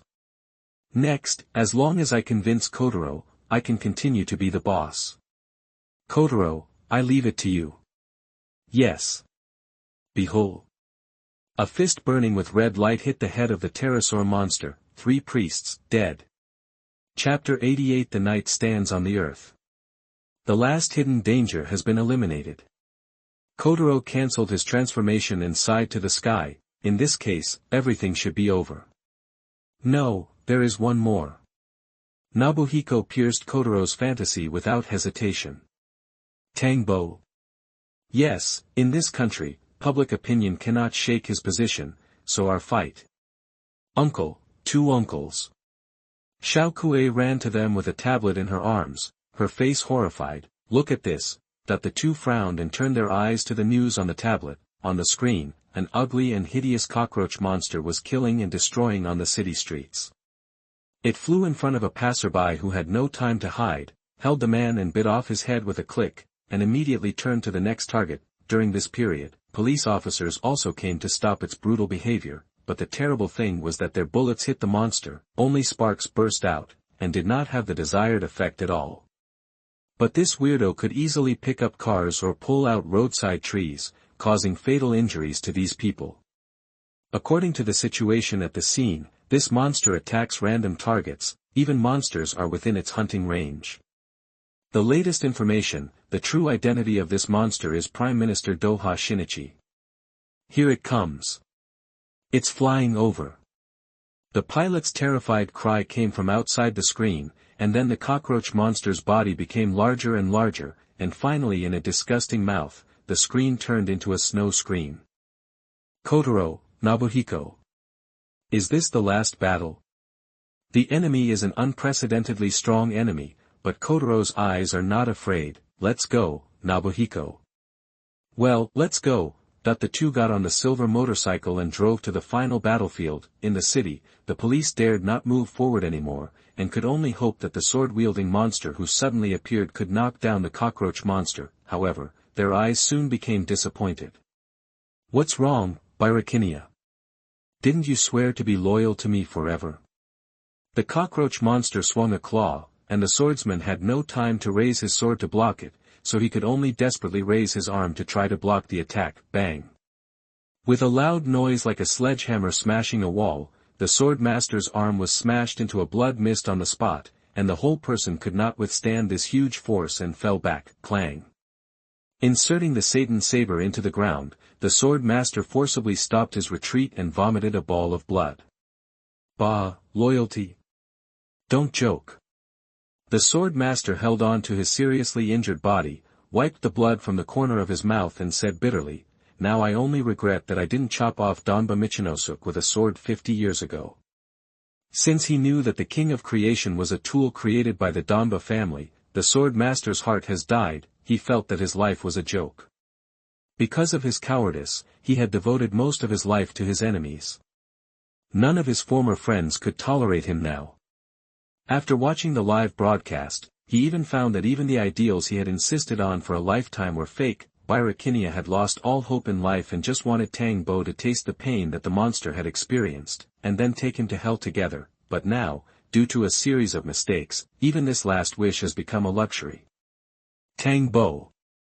Using the last of his strength, the swordsman launched a desperate charge at the monster with his sword, but... Puff! The swordsman's movement suddenly stopped. Chapter 60. You are listening at NovelFull.audio. He looked down and saw his chest was pierced. The cockroach monster suddenly pulled out its insect limbs, holding a still beating heart in its claws. Boring. It threw the heart into its mouth, and swung its hand to hit the sword master away, and the sharp barbs on its claws almost cut him in two. He fell to the ground and rolled twice, and the sword master's life passed quickly, and in the blink of an eye, he had reached the end. In the last moments of his life, he saw his familiar friend. He stammered, but he couldn't call out Nobuhiko's name no matter what. In the end, he handed the Satan saber in his hand to Nobuhiko, and when he saw the other party took it, he smiled and closed his eyes. Birakinia. Holding the red sword in his hand, he had no time to lament the death of the sword master. He and Kotaro faced the terrifying cockroach monster side by side. Who?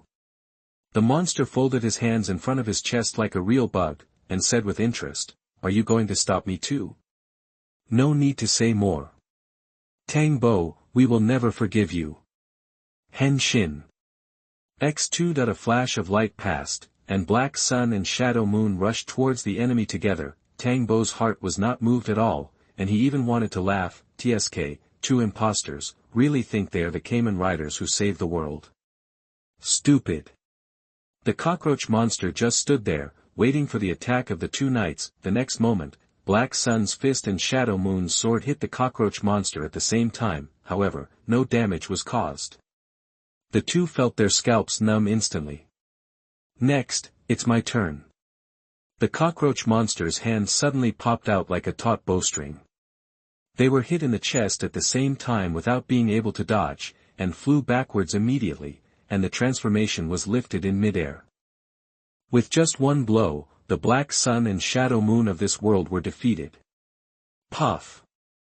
Nobuhiko spat out blood, and quickly took out the bottle of essence that the whale gave him and took a sip, and handed the rest to Kotaro. After Kotaro also drank the essence to suppress his injuries, the two stood up shakily and prepared to fight again. For the level of counterfeit, you did a good job. The cockroach monster laughed wildly again, but it's useless. No one in this world can hurt me. Now I am immortal. Snap, snap, snap. Oh, immortal, so powerful. A voice sounded from behind Kotaro and Nobuhiko. Hearing this voice, the two widened their eyes and looked back. However, Blue Light Red clapped his hands, with a mocking smile on his face, and said sarcastically as he walked, "Congratulations, the immortal, invincible, unstoppable, and full-powered Psy-Q monster, Shinichi Doha, was born at this moment." What a joke. His voice suddenly turned cold, and he came in front of the two and roared at Doha, "Unforgivable, Doha." Shaking his hands, he turned his head and asked, "Kotaro, Nobuhiko, can you still fight?" Of course a man can't say no. The two nodded, standing on the left and right beside Blue Light Red. Very good, then. Kotaro and Nobuhiko understood, clenched their fists in a relative posture, and the belt emerged from their abdomen, and Blue Light Red, this time used a new transformation posture. He placed his left hand on his waist and stretched his right hand to the sky, as if to introduce the power of the sun into his body. Yes, it is the transformation posture of Kamen Rider Black RX. Although it has not evolved into that posture yet, it is still okay to use the posture in advance. Henshin. X3 that the strong light burned the cockroach monster's eyes. In fact, Blue Light Red secretly released a weakened version of the Emperor's Stone Flash. No need to pose. After the light faded, 3 knights with similar postures stood on the ground. They were Kamen Rider Black Sun, Kamen Rider Shadow Moon, and Kamen Rider Black. Chapter 89 Goodbye Night. Kamen Rider Black. Hearing Blue Light Red say this name, the fear hidden in the Gorgon monster's genes was activated, and the cockroach monster couldn't help but take 2 steps back, but soon, it reacted, "No, I'm the strongest monster. Even Black is theoretically just a locust monster, I will never lose." It was also the incomplete information left in the skull that made Tang Bo so inflated that he didn't need his brain at all. Otherwise, he would know with just a little thought if he was really the strongest monster. Why was there only a piece of bone left? But it doesn't matter, it will know soon. Taku. Blue Light Red leaped in front of the monster, raised his hand and hit the opponent's chest with a night punch burning with golden energy. Rider Punch. Donba, who didn't know how powerful he was not afraid at all, and raised his claws to meet the golden fist. The result can be imagined. The sharp claws were blasted apart by the explosive energy the moment they touched the fist, and then the iron fist went forward bravely and blew up the entire monster claw. Donba. Woo! The intense pain made Donba instinctively spread his insect wings and fly into the sky, avoiding Blue Light Red's subsequent pursuit. Blue Light Red, damn it, you bully me for not being able to fly again. Fighting Locust. The wild motorcycle spewed blue flames and sped towards him. When passing by Blue Light Red, he grabbed the front of the car and stepped on the seat with both feet. Get on the building over there. Beep, beep. After receiving the command, the battle locust accelerated again and headed vertically towards the roof of the building next to it. Blue Light Red, who was hanging on the battle locust, stared at the target with his eyes. When he was higher than the opponent, he suddenly kicked his feet and fell from the sky, aiming directly at the cockroach monster. Rider Kick. Hearing the roar from the sky, the fleeing cockroach monster turned back in fright, but saw the rider rushing towards it in a flying kick posture, with energy like burning flames wrapped around his feet. Chi! The terrified monster made another insect-like chirping sound. Boom! The cockroach monster that was hit broke 2 more limbs, and his body was covered with cracks, and he fell from the air with black smoke. Below the falling position is Black Sun. Ha! Black Sun accumulated all his strength, and his belt flashed a red light. When the monster was about to land, he suddenly jumped up and released a rider kick that was extremely similar to Blue Light Red. Bang! The kick hit, and the weak monster was kicked out like a ball. In that direction, Inoue had been waiting for a long time, holding the Caesar saber. Inoue saw the right time to stab into the monster's broken shell, successfully breaking through the defense and piercing it. Squeak squeak. The monster stuck on the sword screamed in pain, no longer looking arrogant at the beginning. This is the ending that suits you, Tang Bo.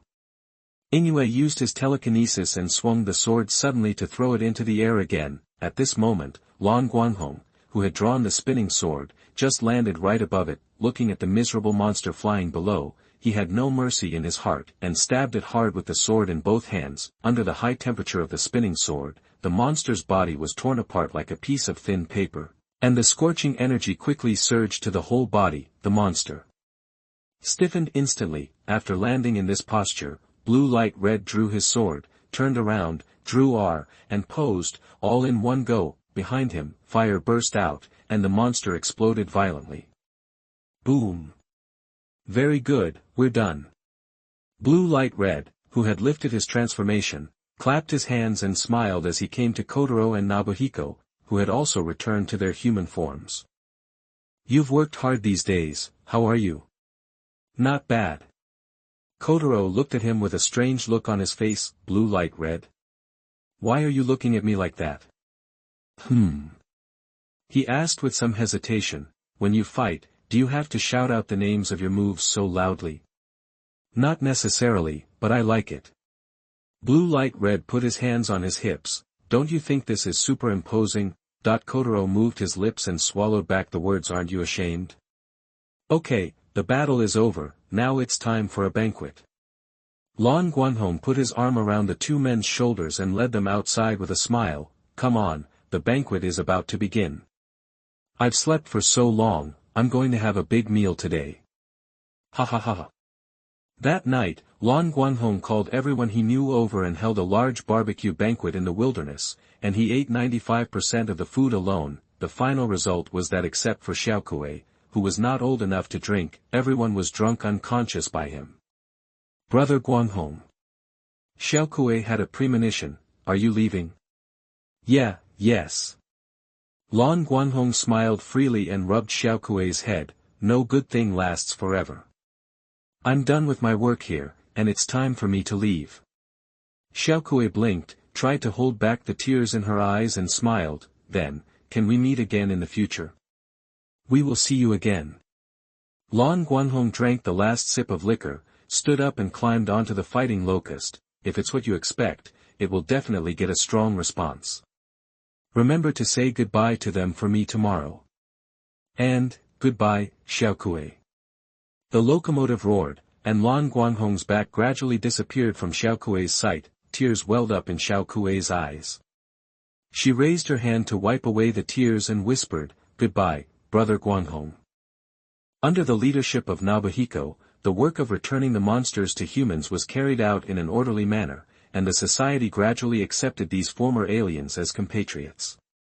A harmonious world came as expected. However, not all monsters were willing to turn back into humans.